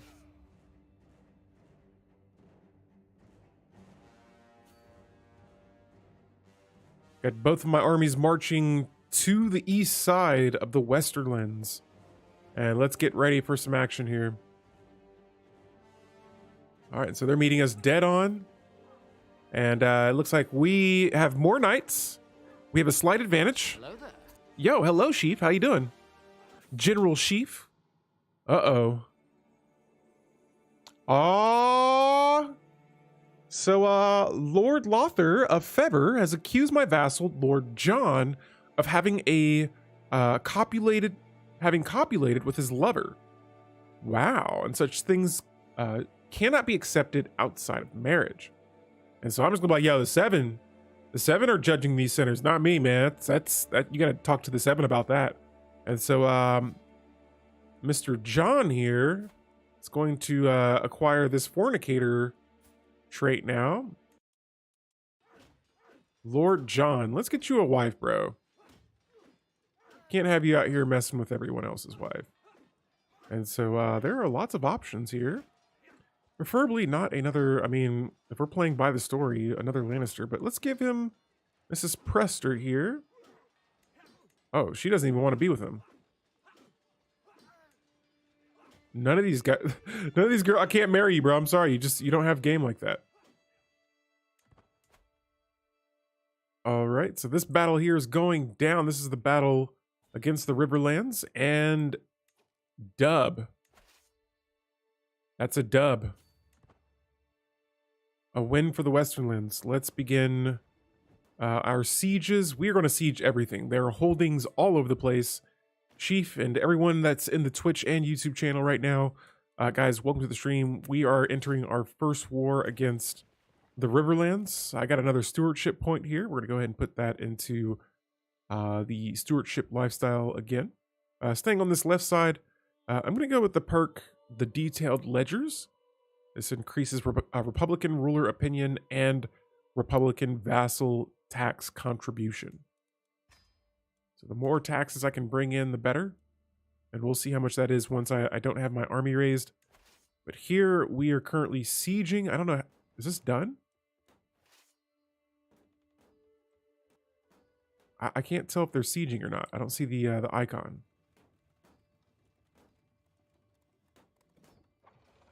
Okay, so we got a little bit more to go while they finish sieging all that.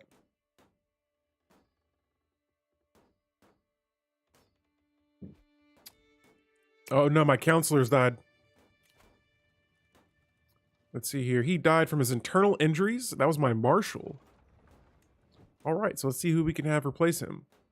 Yo, my admiral and vassal, Lord Gerald, has 28 marshal. That is a lot. He's my admiral right now, so I'm going to move him up to marshal. And I'm going to get a new admiral instead.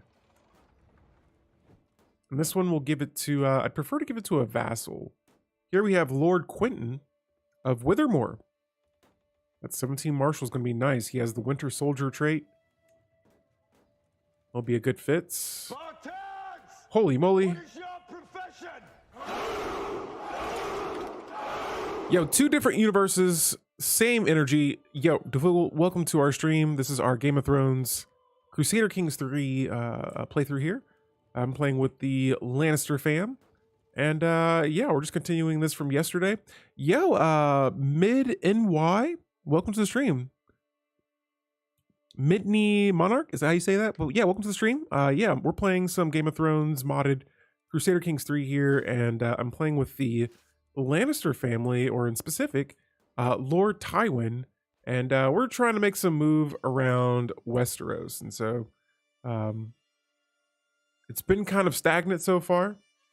I just started a war against this is my kingdom here, the Westerlands in the red. And now I'm trying to attack the blue area that we were just looking at. Now, I got a title claimant here. It says, my son says, thank you for seeing me, my liege. I come to you today with an urgent request. With respect, your majesty, the high lordship of Castamere is rightfully mine. Now, you rule over a mighty paramountcy, my lord. Can you not grant me a mere single high lordship? No. I'm sorry, Tyrion, but I can't. I too lay claim on Castamere. And guys, you can't see it behind me, but here I got these options here. I'm going to say no, it is mine. I'm sorry, Tyrion. I can't give up any more land. Not until this war is over. But when it is, maybe I could give Tyrion something over here. We're fighting for some claims right now against the Riverlands here. And so One thing about this, there are a lot of holdings all over the place. And so this is going to give me a lot of different ways to attack here. But I'm going to move my whole army up, stop this siege, and then take some more. Uh-oh, so someone else has died. Who's died? My marshals died again. Son of a gun, that's 2 marshals right away. In that case, I'm going to make my admiral my marshal now. And for my new admiral, got to get another one again. I guess this vassal here will work. Lord Roland. And so, yeah, right now my council members are dropping left and right. This war is costing a lot of my members in my court. I have some prisoners that can be ransomed. Wow, 100 gold for Mr. Stevron of House Frey. We will release you. And Mr. Stanton.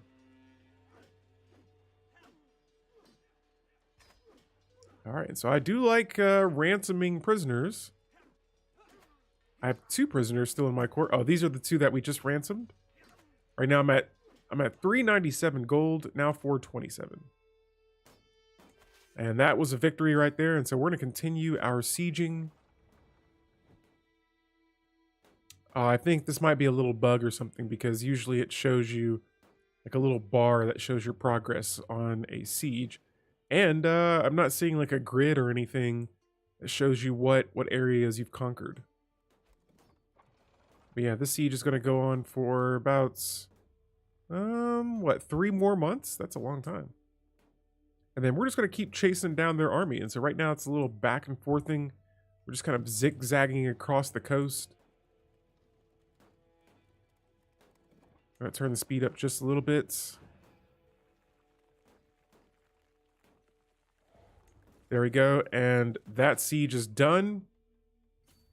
We're going to go ahead and move up here forward. And I'm going to get a... Let me get a knight. Or someone to command my army.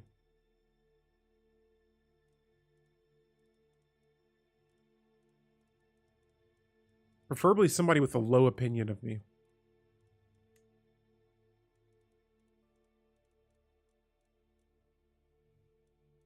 Here we have the Golden Tooth Lord Leo. Negative 13 opinion. Yeah, sure, go fight out there, buddy. And these guys are running away, but yeah, you can't. And this is going to be another easy victory here for us. Right now, this war, we are at 57% advantage with the war score. And that is going to be another victory right there. And so we've imprisoned Lord John. And Lord... Oh, no. Oh, never mind. Is this a Baratheon? Oh, it's a Clegane. Dang, this dude is huge. All right, and so their armies are now retreating. Let's go ahead and prepare for another siege here. And man, we're going to be getting a lot of gold from all of this. On top of that, my army's upkeep has dropped a little bit. Look at that, 45 gold coming from raised armies. Oh, snap. So my spy masters come to news with me. Or come to me with grave news. It is Ala Dul, a noble woman from Sage Crown, that is plotting against one of my members of my court. That evil fiend. So yeah, we got some people in my court trying to kill each other. Meantime, I'm making record-breaking profits here, selling prisoners back to their liege.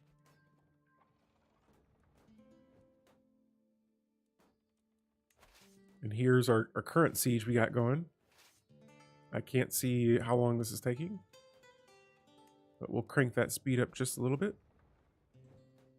Oh, and so there's a faction that's been created against King Aegon. And here he is. He's 13 years old now, getting a little older. Those stats are climbing.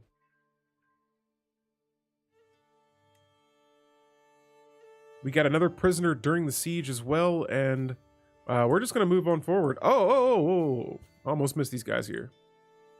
No, Tyr, not today. I felt like just playing. Not necessarily doing all the role playing today. It was just for the opening stream yesterday. I don't have to be a Lannister, but I can play as them. And so, nah, yeah, just relax and taking it easy. Really, it was because I took a nap before the stream, and I woke up about 10 minutes early, and I was feeling a little groggy, and so I was like, you know what? Let's chill today, guys. I'm about to do something savage right here. So we're gonna kill him. I have fair reason because no one will think of me as a tyrant. But yeah, we're gonna go ahead and execute him. And that is going to weaken this Riverlands kingdom even further. Look at that. They have nothing left. Terrible Hamster, he's dead. And so the Tully house is now being ruled by a 4-year-old. And that is exactly what we wanted. We wanted to weaken their house, and we have done so now.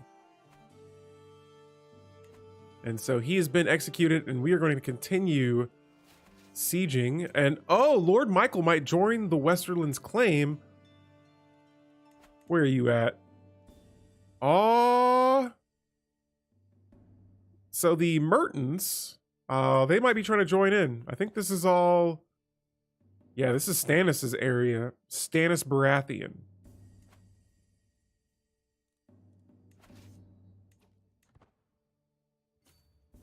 Hold up. Slow that siege down. Oh, so they did join. Oh, no, never mind. Yep, they did join. So there we go. We're now at war against 2 other kingdoms. Let's try to finish this before it becomes a problem. And preferably keeping my armies together. And also, we got a marriage here. So my courtier and my cousin-in-law are getting married. Wonderful.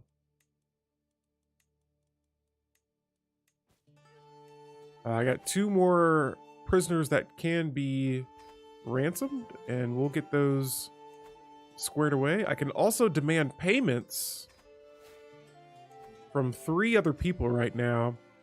And geez, this is like, I'm just getting crazy gold fast right now.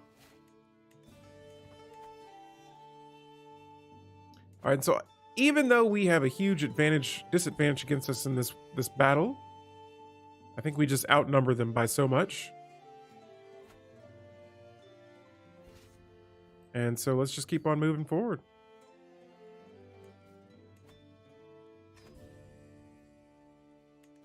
And I'm not going to call my allies to war just yet. I still think we're doing all right. We got another stewardship lifestyle point. And this one I'm going to put into War Profiteer. It increases my monthly income while at war. And so now we're at 11 gold. We went from 4 to 11 gold. And so even though we're at war, we are still doing pretty solid. One of my relatives has gained the administrative courtier trait. And yes, I see that a lot of the Lannisters in this run have some very high stewardship. And so for my nephew here, I'm going to want him to keep the just trait. Yeah, we'll keep that trait for you, buddy. Stay strong, my friend.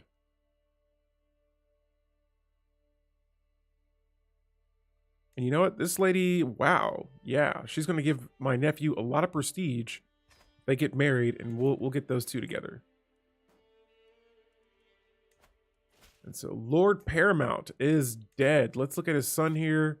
His son pretty much hates me, which is okay, but not by a lot. That's a fixable relationship right there. Only -10 opinion of us. I definitely think we can work around that. And we're going to crank the speed up just a little bit to finish this siege.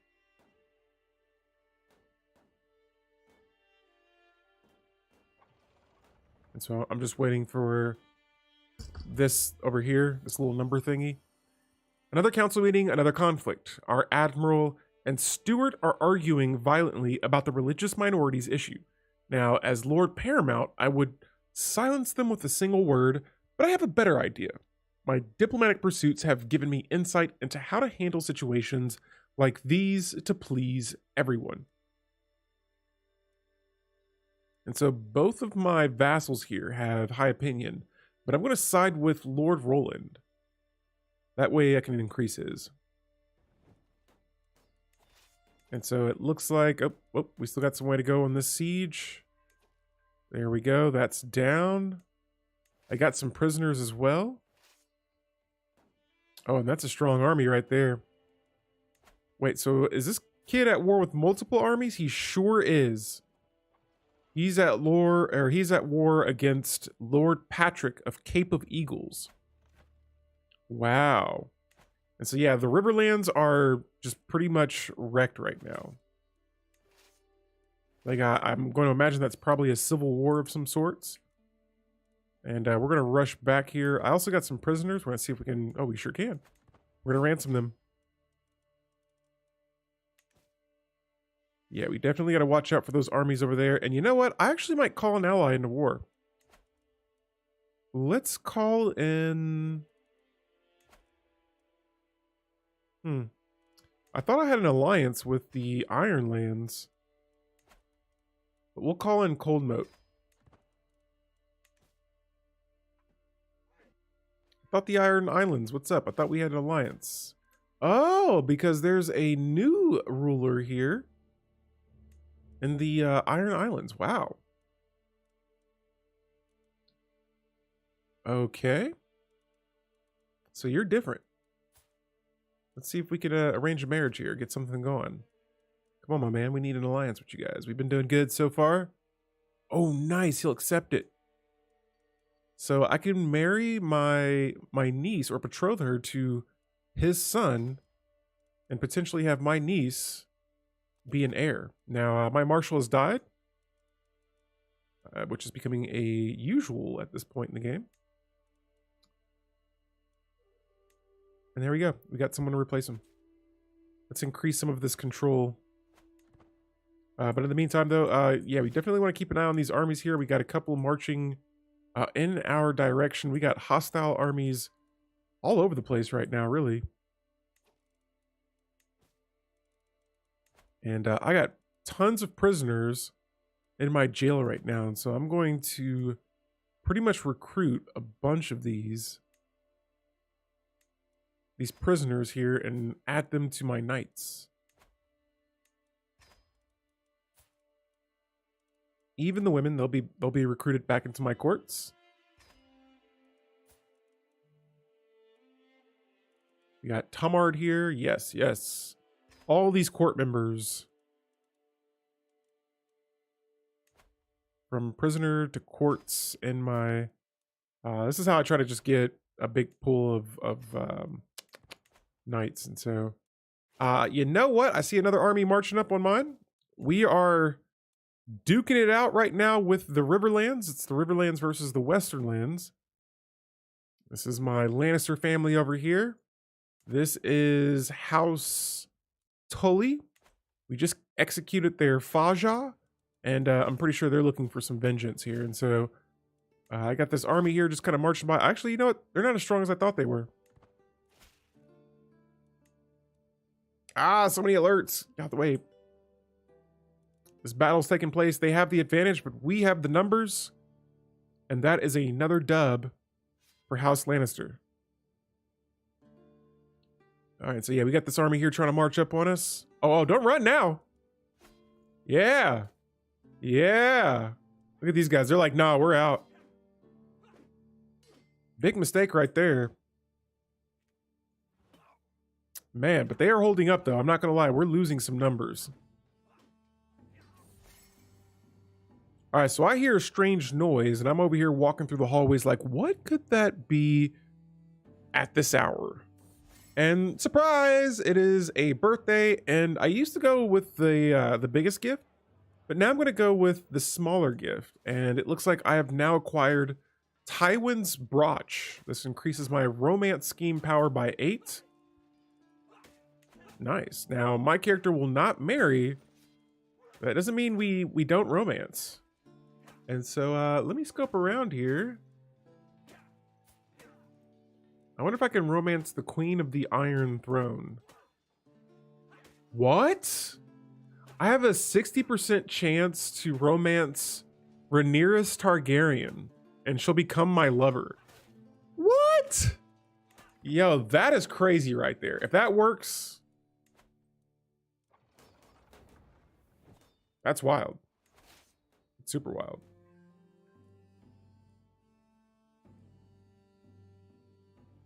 All right, so my neighbor just lost a war. Let's go ahead and push up on them. I'm going to imagine I don't know what they lost exactly. Oh, it looks like it was a vassal that was fighting in their kingdom here. But yeah, for me killing your father, you don't seem too upset about that. But yeah, this time we're gonna go straight for the heart of the Riverlands, and I'm gonna march my armies right at their capital. And let's see if we can just end this thing once and for all. I'm gonna crank that speed up here. We got 4 months for the siege. Will it be enough time? All while this is happening, I am trying to romance the Queen of the Iron Throne. 2 months to go. 30 days. I'm gonna crank the speed down just a little bit. Actually, let's get through these days. And my courtier brings me Lord Gareth. Or no. Corbett. So this is Corbett.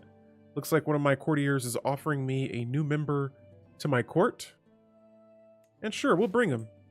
But that's not the main focus right now. I want to look at this battle. And there it is. I've captured the Lord. Oh my goodness. Oh my goodness. How much you trying to ransom him for? Nope. Nope, can't ransom him.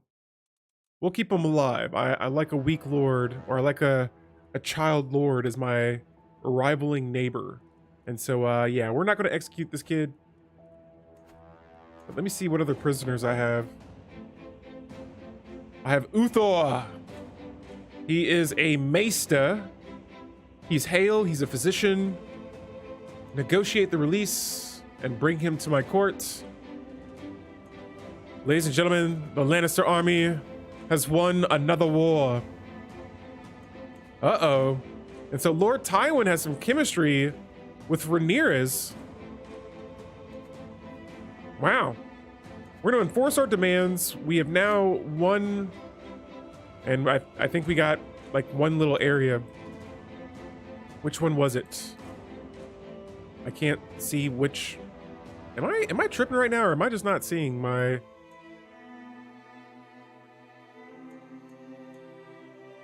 I'm not seeing my land or my counties. I don't know if I pushed something wrong.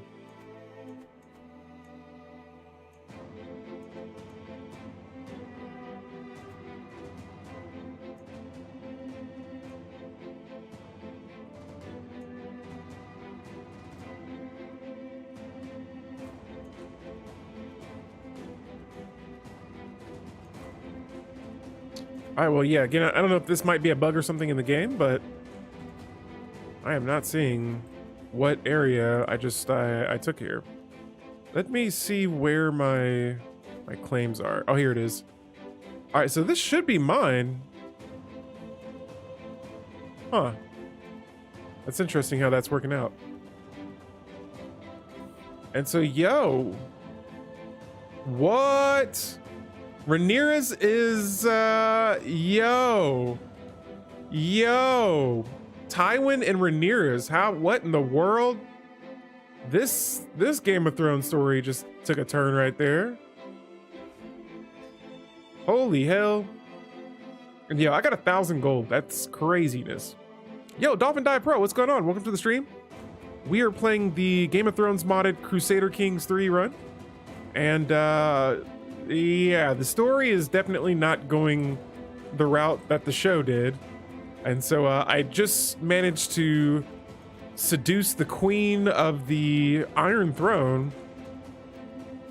She's now my lover, apparently. Wow. And I have a 100% chance to romance her. Damn. The Queen of the Iron Throne. That's kind of scary right there. Holy hell, she has that star thing on her forehead. I just realized that. Wait, something's not right. That's kind of scary right there. They're High Valyrian, but they have that. Oh, the faith. Is it the Faith of the Seven? Oh no. But yeah, they got that little star thing on their forehead, so that's kind of creepy. What in the world? So, yo, now that we got some cash, we just won a war.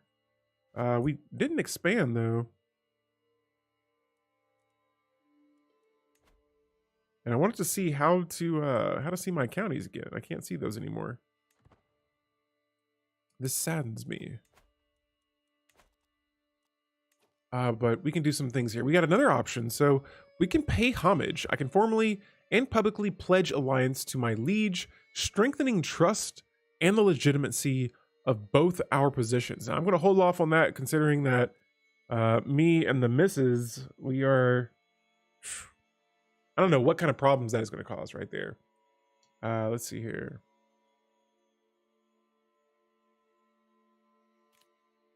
Whoa. Yo, look at this. Ah, that's Jaime Lannister. Jaime of the Westerlands. Yo, this throne room is sweet. Let's petition. So you travel to King Aegon's court to deliver your petition. Heck no. You know, let's do it. Let's do it.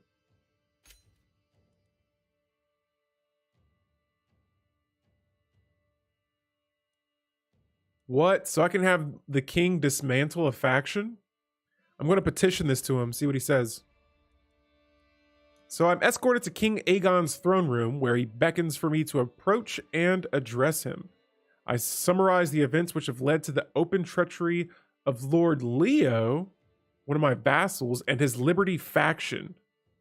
Damn. After listening to the speech, he sits in silence for several moments as he mulls my petition. Eventually, he addresses me. Yeah.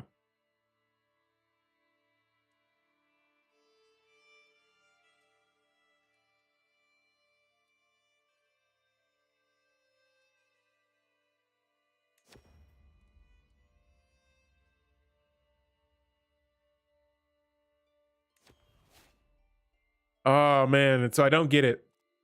I don't get the help that I need. That is a bummer. But let's see if we can bring back... I can push a bunch of random buttons here until my... Oh, is this it? Is this it? Could this be? I think so. Oh, here it is. Cool. So yeah, there we go. Now I can see what areas that I can grant back to my vassal. And I got my son, Lord Tywin here, who's been asking for land. Gotta give it to him. There it is. You've been granted land. That puts me back at my domain holding limit. And for another stewardship lifestyle point, we're gonna go with the men-at-arms maintenance per dread, the fearful troops perk. And we're gonna continue down that tree there as well. After that, let's see. Yeah, I'm not paying homage to the king. I don't care if he's king of the entire planet. I'm not going to make that easy for him. But what I could do is hold a grand tourney. Let's do this. So let us hold a tournament of such great grandeur as to be remembered for centuries. Have the maester send several ravens, an invitation for every likely warrior. And I'll only watch the final joust. Cool. Also, on top of that, I see that my stress is starting to go up just a little bit. And so let's call for a hunt while we get this tournament going. And so this is the tourney of Castley Rock that's going to be taking place here. And we'll see what goes down there. This time I decided, whoa. It says 14 of my courtiers have gained the administrative courtier trait. That's crazy. What? How? All right, so so we already saw the situation before, so some of this I'm going to switch through because it was kind of a long situation. Oh, we found a boar. Now this I got to be careful with because if it's going to put my ruler at risk, we are not going to take the chance.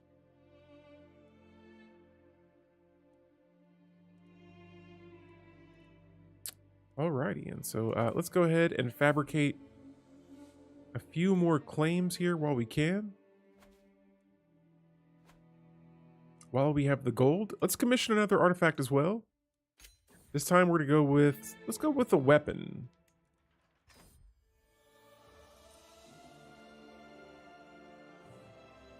And if this is the only bet that I have, I'm gonna go for the, geez Louise, both of these characters. I'm gonna go for Mr. John here.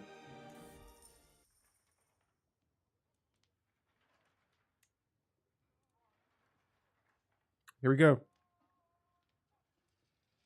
I'm gonna bet on Lord John. Make me proud. Nice. And we won. Lord John did his thing. And so yeah, I'm just gonna have to go skip through some of this. My hunt ends as well. Tywin, 56 years old now. And these tourneys, I don't know if I'm gonna keep holding these because it just kind of like spams a bunch of these alerts. And I'm trying to like kind of move through them a little bit. It just lets me know like people are facing off, and so I might be skipping through. Actually, since my character only wanted to see the finale, it wasn't as bad as the other one that I was in, but that one looked like it went by a little bit quicker. So here is one of my nephew and ward. Right now he has some okay traits. He's generous and just. I'm going to give him that arrogant trait instead of generous. Cool. And so, yeah, outside of that, yeah, we declared war on the Riverlands. I'm sure the sun is not too happy with me. My cupbearer just died. Oh, she died in her sleep. That's tragic. Oh, that was my sister. Holy cow. And so my sister is gone. That's no bueno. Let's go to my my jobs here that I have in my court positions.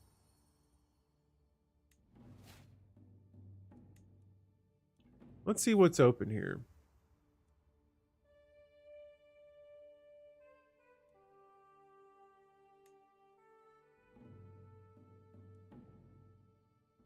Oh, so I have a sworn shield that can prevent assassinations. And you know what? This sounds like a pretty good job for Tywin Lannister. Ah, so there's no longer the slightest doubt in my mind. My lover, Queen Rhaenyra, has given birth to a daughter, and we both know that I'm the Faja. And he's like, man, how you have a baby? Ah, damn, he knows. And she now has the fornicator trait. Holy moly. So will she remain queen? I don't know. Do they know that I did it? I'm not sure. I'm going to make that new artifact in memory of my sister. Wow. Queen Rhaenyra had a baby. Where is King Aegon? So yeah, he's mad. He's still mad that I revolted against him, but it looks like he doesn't know anything about it.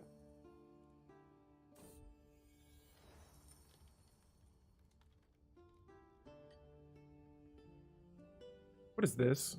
I don't want this.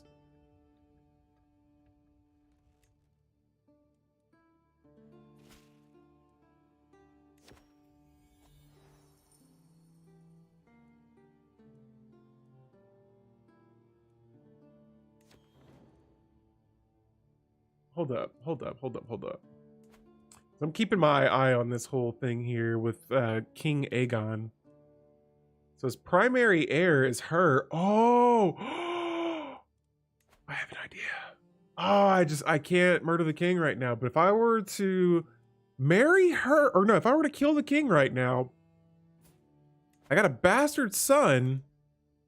And I'm curious if he would, why do I keep getting that? Oh, I guess I gotta look at the situation. So, 3 of my courtiers are overtly discussing my great number of titles within deliberate earshot, loudly laminating how taxing it must be for me to manage so many estates myself. Now, they are thick as thieves, gallant, my distinguished knight, head held high, and the privileged Lannisters, and blindingly absent a shred of humility. Now, over the din of courtiers gossiping, I clearly make out the words lordship in what I am certain was Irich's simpering tone. Excuse me. The shameless trio turn to look my way, and I catch them with a glare. And I'm going to say, what are you all looking at? And they all lose opinion of me, but that's A-okay. I want them to think they can do something, which they can't. And so now I'm like, I don't want to hear any courtiers. Someone's now trying to kill my cousin, Damon. That we can't allow either.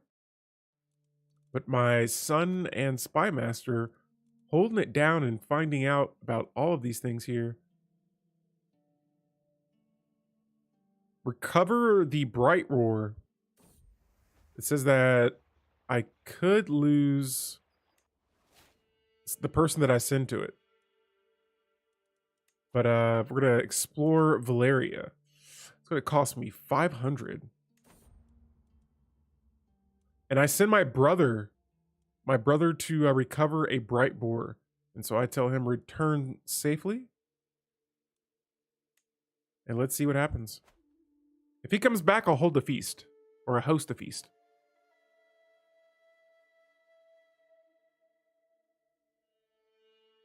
Okay. So let's crank the speed up just a little bit more. I wonder if I could declare war against this kid again. Okay, so we have a truce right now. Not sure for how long.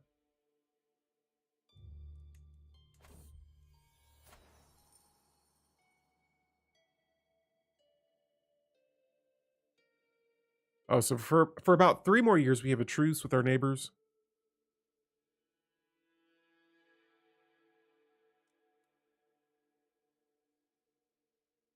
And I've just gained the nickname the Bully, I believe.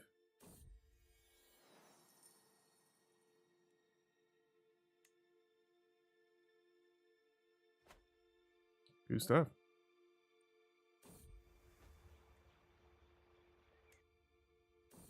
This is craziness. So now the queen is my soulmate. That's wild. And she's pregnant again. Holy hell.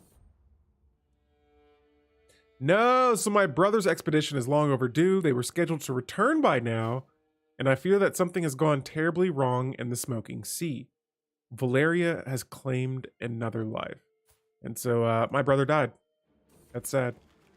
And now I'm a little stressed, but I'm going to deal with it. We're going to have a feast either way. And I got this Warhammer that increases my prowess by like 2. And so we'll select that. We're going to go to our decisions here in a second. And here's my other courtier that I'm warding. We're going to let him keep that brave trait. Sure, why not? And so, yeah, my brother has vanished without a trait. And now I'm a little stressed out. Let's go to our decisions here. Let's host a grand feast. So, yeah, did you start a fresh one or did the Iron Throne collapse? No, the Iron Throne's still here. I'm just looking at it at a kingdom map mode. Here's the Iron Throne. So yeah, the Iron Throne is definitely booming here. And so here's the king of all of us. This is King Aegon. And he doesn't know it, but me and his wife are soulmates. And this first baby is mine. And so the goal right now is to try to kill him. And I can't. Yeah, we're trying to kill him so that my son, if he can become the heir, that would be craziness. And so speaking of that, let me go to my council. And I'm going to have my son, Lord Tyrion, here support me. And I'm going to see if that increases my chances of killing King Aegon. Not a lot. So this is going to be tough. I'm going to start the scheme anyway. Let's go to the intrigue tab. And I'm going to invite people. I'm going to see if I can pay people to join. Nope. So bribing her won't work. Oh yeah, we got plenty of gold to go around though that I can pay some people off.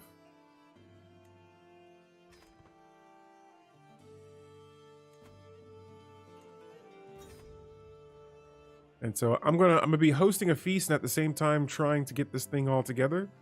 Right now, our chances of Oh, okay, there we go. So they're starting to increase a little bit. Let's just keep finding more people to bribe.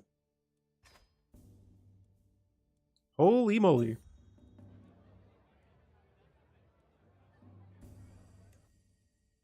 Holy moly.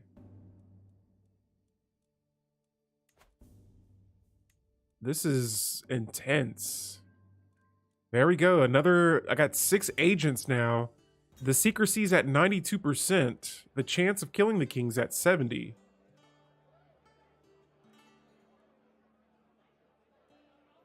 And I'm going to increase my opinion with Aegon while trying to kill him at the same time. Oh my goodness, success chance is now at 95%. I want it to be at 99. Let's see if we can find maybe one more person to bribe. Wow. We've bribed 7 agents so far. 8 agents. That's a 95. That's our max chance. It gets no better than this. And so let's hope that scheme goes through. And if it does, we might see a king go down. My liege will be gone. My soulmate will become the king. Even now, King Aegon wants to tutelage. Sure.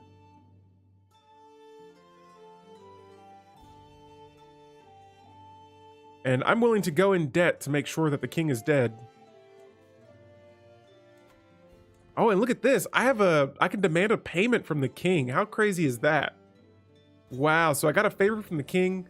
I'll demand payment from him, and he gives me 300 gold for that. On top of that, I can ask for a pardon. Now the question is, what do I need to ask for a pardon for? Oh, I'm considered to be a criminal. So the king could execute me right now if he wanted to.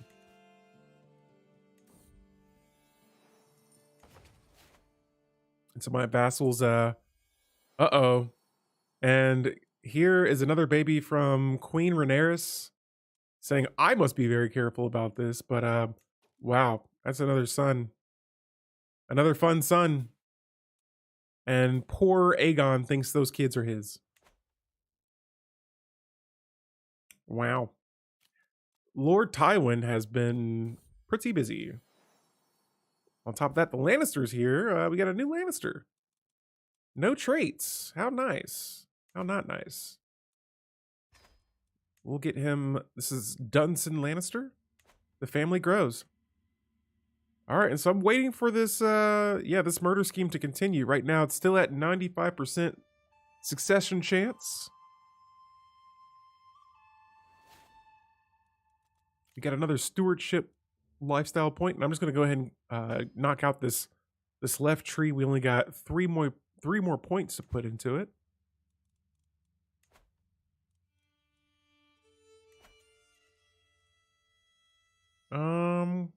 Cool. That's all I want to do for now. My army just filled up its levies, and so those are looking pretty solid.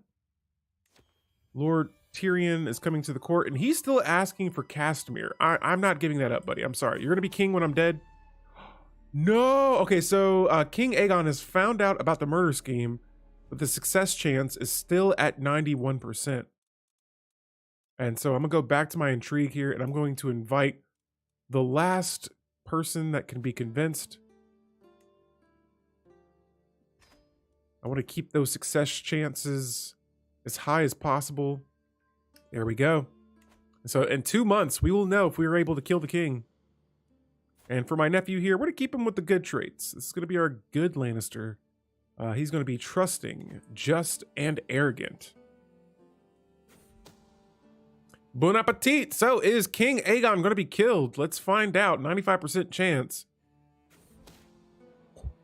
Oh! Oh my goodness. So King Aegon. That bird became the last thing Aegon ever ate. I remember when I lost a war against King Aegon of the Iron Throne, revenge at last.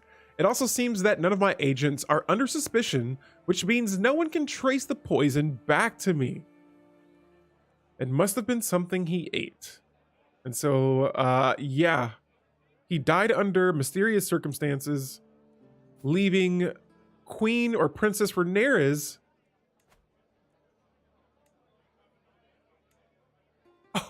And she could marry a, yeah, I'm gonna have her marry a Lannister. Damn! Yo! This is how you win the Game of Thrones. So let's go with, let's see, what do I have here? I'm looking for my dynasty members, all Lannisters. And let's see who would be the best Lannister to marry her with. She would marry my grandson, Tywin Lannister, who has the genius trait. This is insane. Insanity right here. What? And Tywin's son...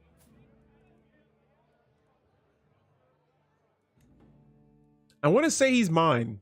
I just want to expose it now.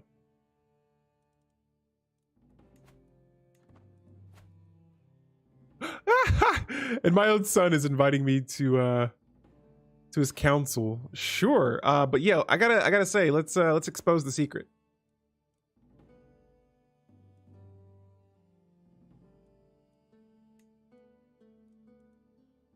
I don't know if I should do it yet. I'm gonna do it when I'm closer to dying.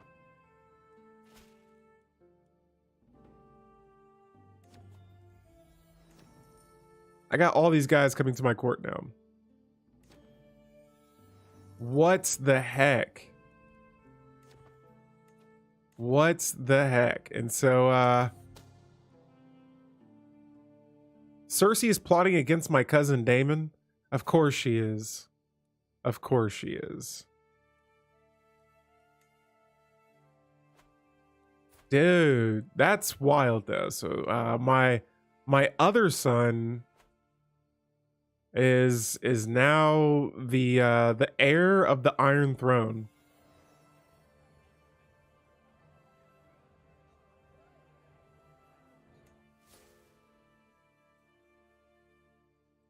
Uh-oh, so Cersei is now my rival.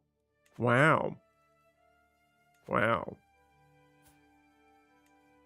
So Princess Rhaenyra, oh, she married this freaking guy?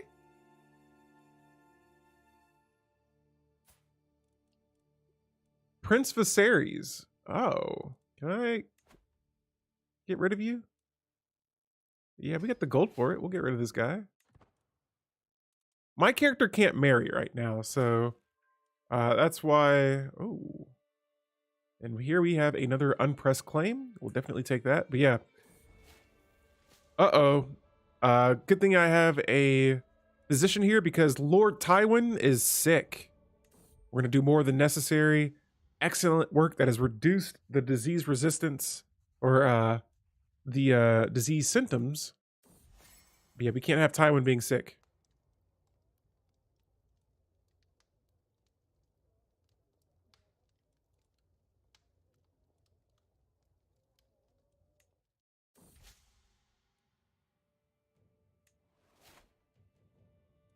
Okay. So cool. We have a Lannister that is sitting on the throne here. Got to be very careful about him. Oh no, she's pregnant again. I wonder if it's, I don't know whose baby it is. Uh-oh, and my son is sick now. Tywin or Tyrion Lannister. That we got to be careful with as well. And so yeah, I got this. I think I already have a murder scheme started. Yes, this is against the Prince Viserys, and there are plenty of people in his court that I could bribe.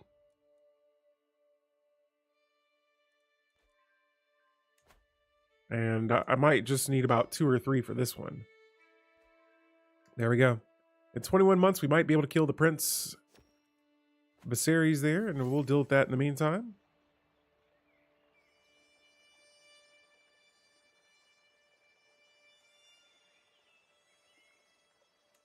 And yo, Tywin's looking pretty sick right now. He is ill, but we have a physician helping me out. So let's see here. Okay, so Lord Tybolt's had an affair. Tragic. And now we don't, that baby is not whoever's baby that was supposed to be. So we got all this drama here going on around the court. But none of that matters because Queen Ryle of the Iron Throne, 1 year old, is going to be hopefully queen of the Iron Throne, and secretly she is a Lannister. Now again, before I'm hoping my character does not die here, because if he does, that secret goes with him as well. Let's go ahead and demand some payments here. Check out the status of this murder scheme. Very high chance of succession and keeping it a secret. But yeah, we cannot let him have a baby with my love interest, Princess Rhaenyra. Oh, but it does look like she did end up having another baby. This is Princess Elena of the Iron Throne. Okay, so that's definitely her baby. That's a pure blood baby. Just curious, wanted to see. Might have to get that baby out of the picture.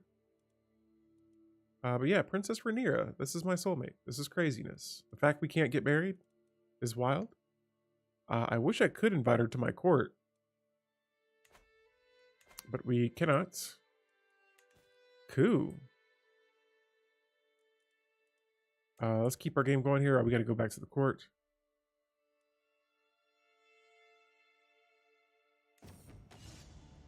Oh, so I'm at a duel with Lord Lyle? A couple of old men duking it out in the court?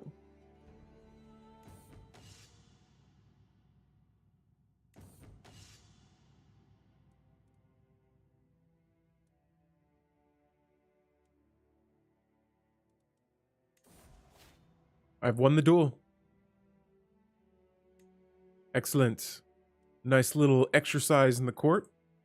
Let's go back over here to the Riverlands, and this guy wants to join my court. Okay, so he has some pretty high prowess, no diplomacy.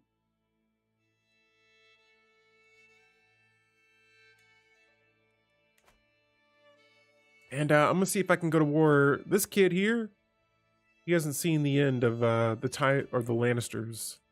We'll be back for that in a bit, but wow, we made some progress. We've won I think one war against the Riverlands. We've managed to have a baby that is currently sitting as heir on the Iron Throne.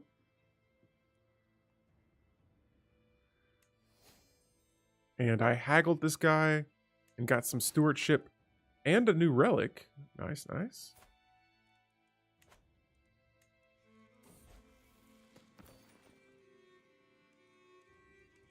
Man, that romance scheme right there is crazy. Let me scope around here. I want to see if maybe I could just... Can I romance anybody? Nope, probably not her. I am no longer sick as well, so that's good for Tywin. I was going around seeing if I could just have children with rulers' wives and just have a secret army of Lannister children. Uh-oh, so I'm back on the battlefield. The mud is clinging to my boots. The rank stench of the dead assaulting my nostrils. Once again, I'm relieving the day I lost the war against Aegon. This is what we did in the first stream of this run. We streamed this yesterday. We went to war with Aegon, and we I wouldn't say we lost, we just had a white peace. And so I wake up gasping, cold beads of sweat clinging to my face. All alone in my room, I must deal with these troubles myself. Geez, so I'm like obsessed with vengeance if I say I'll never lose again, or I'll just say I'll try to forget. And I'm going to go with the trying to forget. Uh-oh.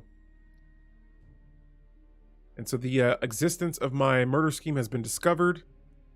They're trying to figure out who's trying to kill who. No worries, because I'm going to invite some more agents and bribe them to help me out. Now, back here, we got another point going back into stewardship lifestyle.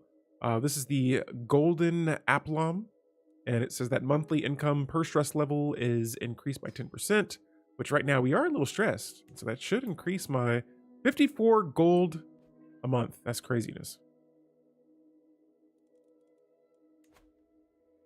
And so I'm going to have to bribe a few more agents to help me out with this. And there we go. That succession chance is going up. And I want that back up to like 90. There we go. 95, 95.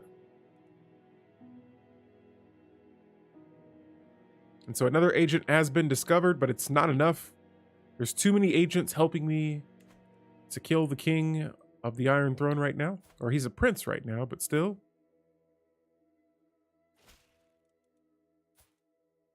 Wait, so who's running this? Oh, so it is. My liege is now my son. Wow. Wow. And so yeah, the goal is going to be to try to kill this guy here. Oh, and here we go. We got a spider. 95% chance. He is dead. And she now has had, she's had 2 husbands. Huh. That's sad. How sad? How saddy sad? Saddy makes saddier soon. So 2 of her husbands are dead. I want to see if I can... I'm sorry, Princess Rhaenyra, but you're next. I'm going to kill my soulmate. Oh boy. Oh boy. Oh boy. So she's my soulmate. She's had 2 children from me.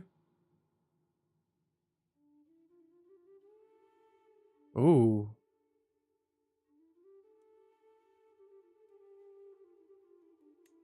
And so now she's not feeling well. She got that trait from us. Her health is poor right now. But she does have the blood of old Valeria. Here is my son. I'm actually going to go ahead and expose the secret. I'm going to expose the child's heritage. And I'm her father. So I've exposed it to everyone. My daughter. Oh, okay, wait a minute. Oh, wait. Wrong one. I got to expose the secret on this one. Curses. So they found out about my murder scheme, but it's not going to stop there. We got the cash. We are going to invite more. And so in my old age, I say, I don't care anymore. We're telling everyone that was my baby.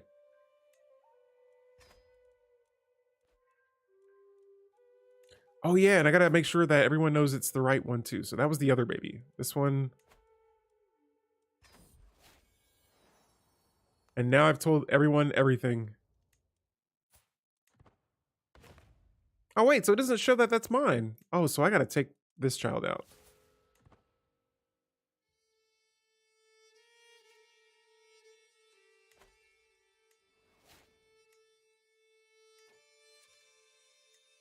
All right, so we're so close to killing the queen of the Iron Throne.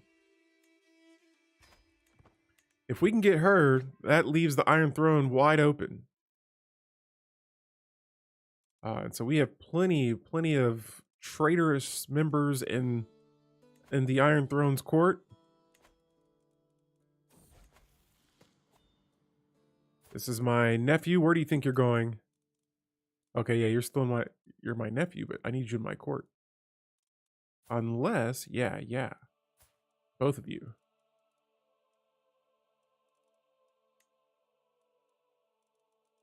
Wait a second. I don't know why he's not in my court right now. Oh, I'm still his liege. Okay, cool. All right, so we got 4 more months, and we're going to find out what goes down with the queen. We'll see if she's still around for much longer, or if she's going to survive. Whatever we got planned for her. My nephew just got married as well.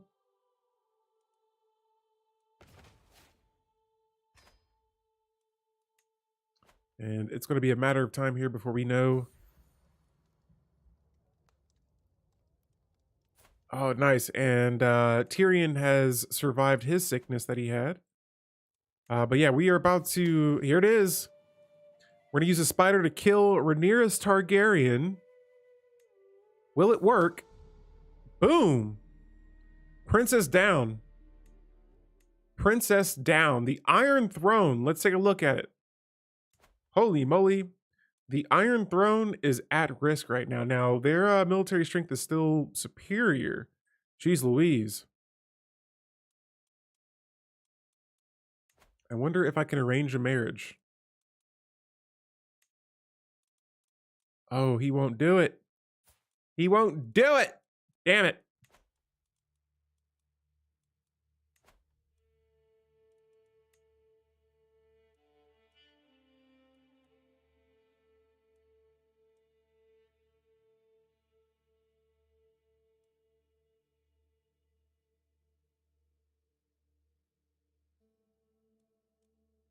Okay. Guys, I think we might stop here. We got Queen Rel, who I was pretty sure was my child, but is apparently this guy's daughter. They're both dead. They're all dead. They're all dead. Targaryens are almost all dead. There's still a few left. This is my illegitimate bastard. We're going to end this here. We've taken out a couple of the Targaryens, or the Valerians, I'm sorry. Oh no, they're Targaryens. This is House Targaryen. So yeah, tomorrow we're going to stream a little bit more of this run. And this time we are going for the Iron Throne again. Now more than ever. I don't know how this is going to work, but we're just going to keep trying to take out the kings. Let me see who's their lineup for rulers. But yeah, rulers have died this game. They only have 3 living members of their house.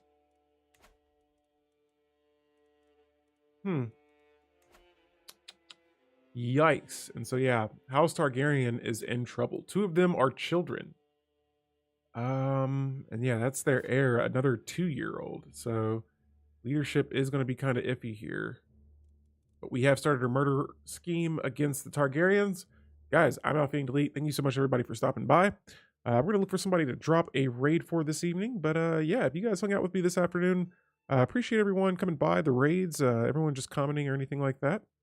And I'm going to see if we can find someone who is streaming this evening. Oh, I know the perfect person. So yeah, guys, if you want to see some more Paradox gaming, we're going to drop a raid for somebody that is playing one of my favorite games, Stellaris. We're going to drop a raid for Lang. But yeah, guys, again, I'll be back tomorrow, same time as today, with our end run here. When Tywin dies, I'm probably going to wrap up that this Crusader Kings Game of Thrones run.